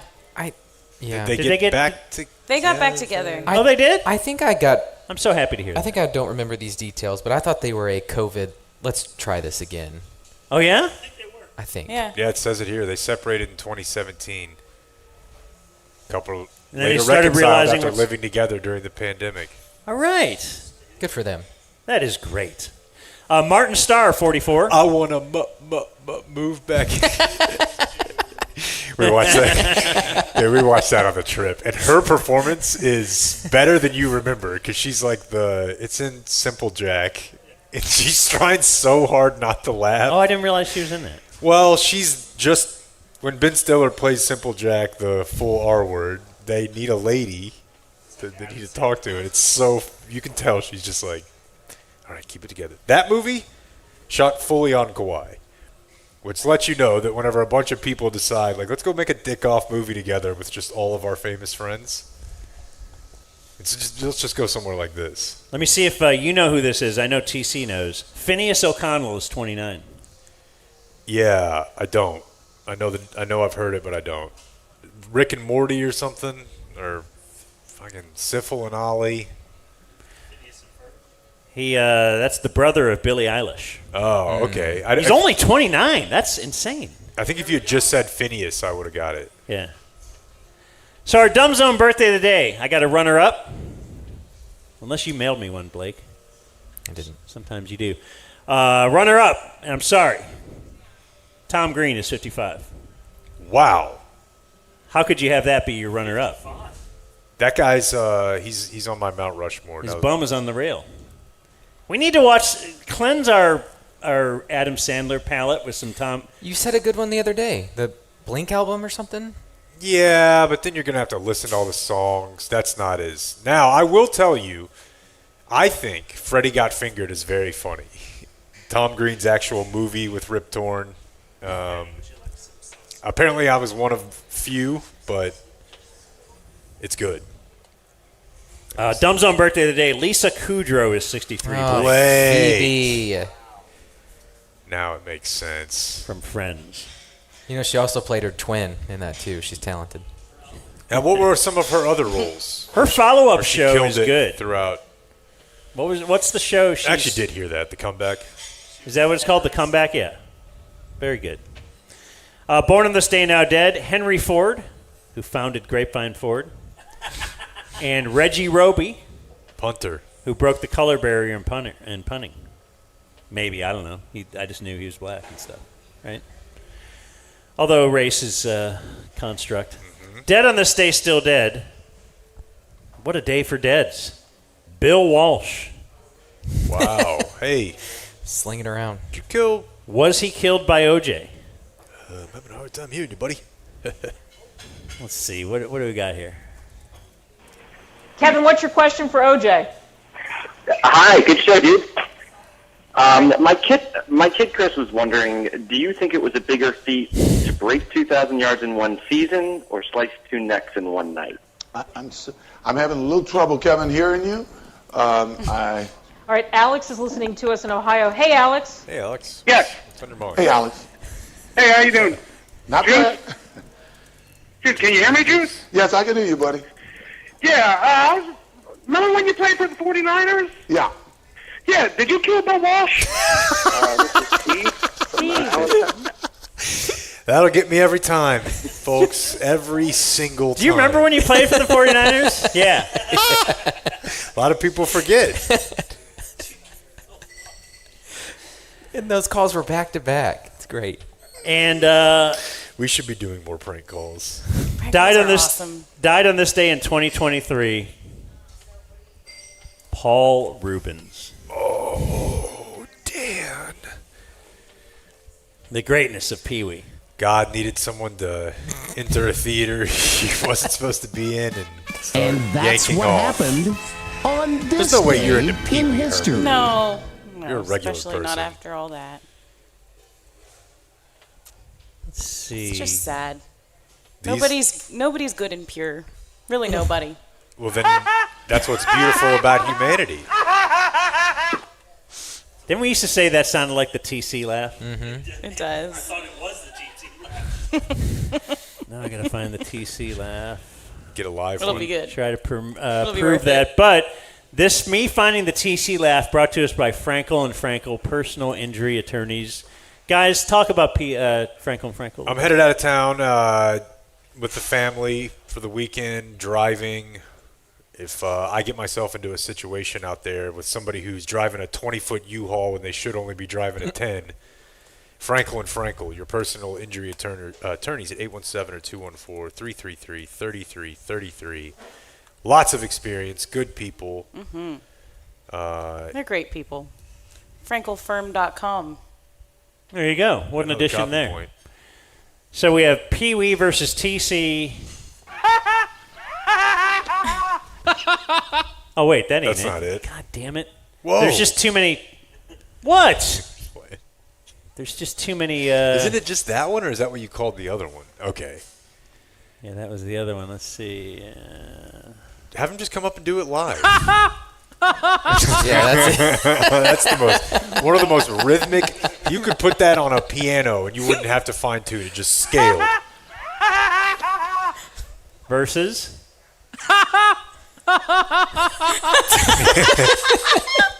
That's amazing. Nailed it. Well, tell Yeah. Mike Soroy I said hi. All right, so what's your bit? Why aren't you going to be here tomorrow? Like, it's just been like 3 Too much. consecutive shows. And I do what- one with you and then I go. Once you get back, I go. No, we're going down to the beach. Family's already gone. TC and I are going to drive Aren't you together. sick of the beach? I don't make these decisions. We're going down to Galveston. How much water Is can it you going to look be at? like extra disappointing after being in Kauai? No, but there's like 10 families. Well, that part's 8 fun. families. Yeah. Got the baseball gloves loaded up, buddy. Oh, yeah? Got the soccer nets, got the little beach football. Then we'll be back Monday at full strength. For whatever that means, I don't know. Maybe who gives a shit? Adios, mofo. Gotta go before this becomes a zoo. See you guys for drinks later. Thank you for watching my video. Subscribe and type for my name if you want to watch more of my videos.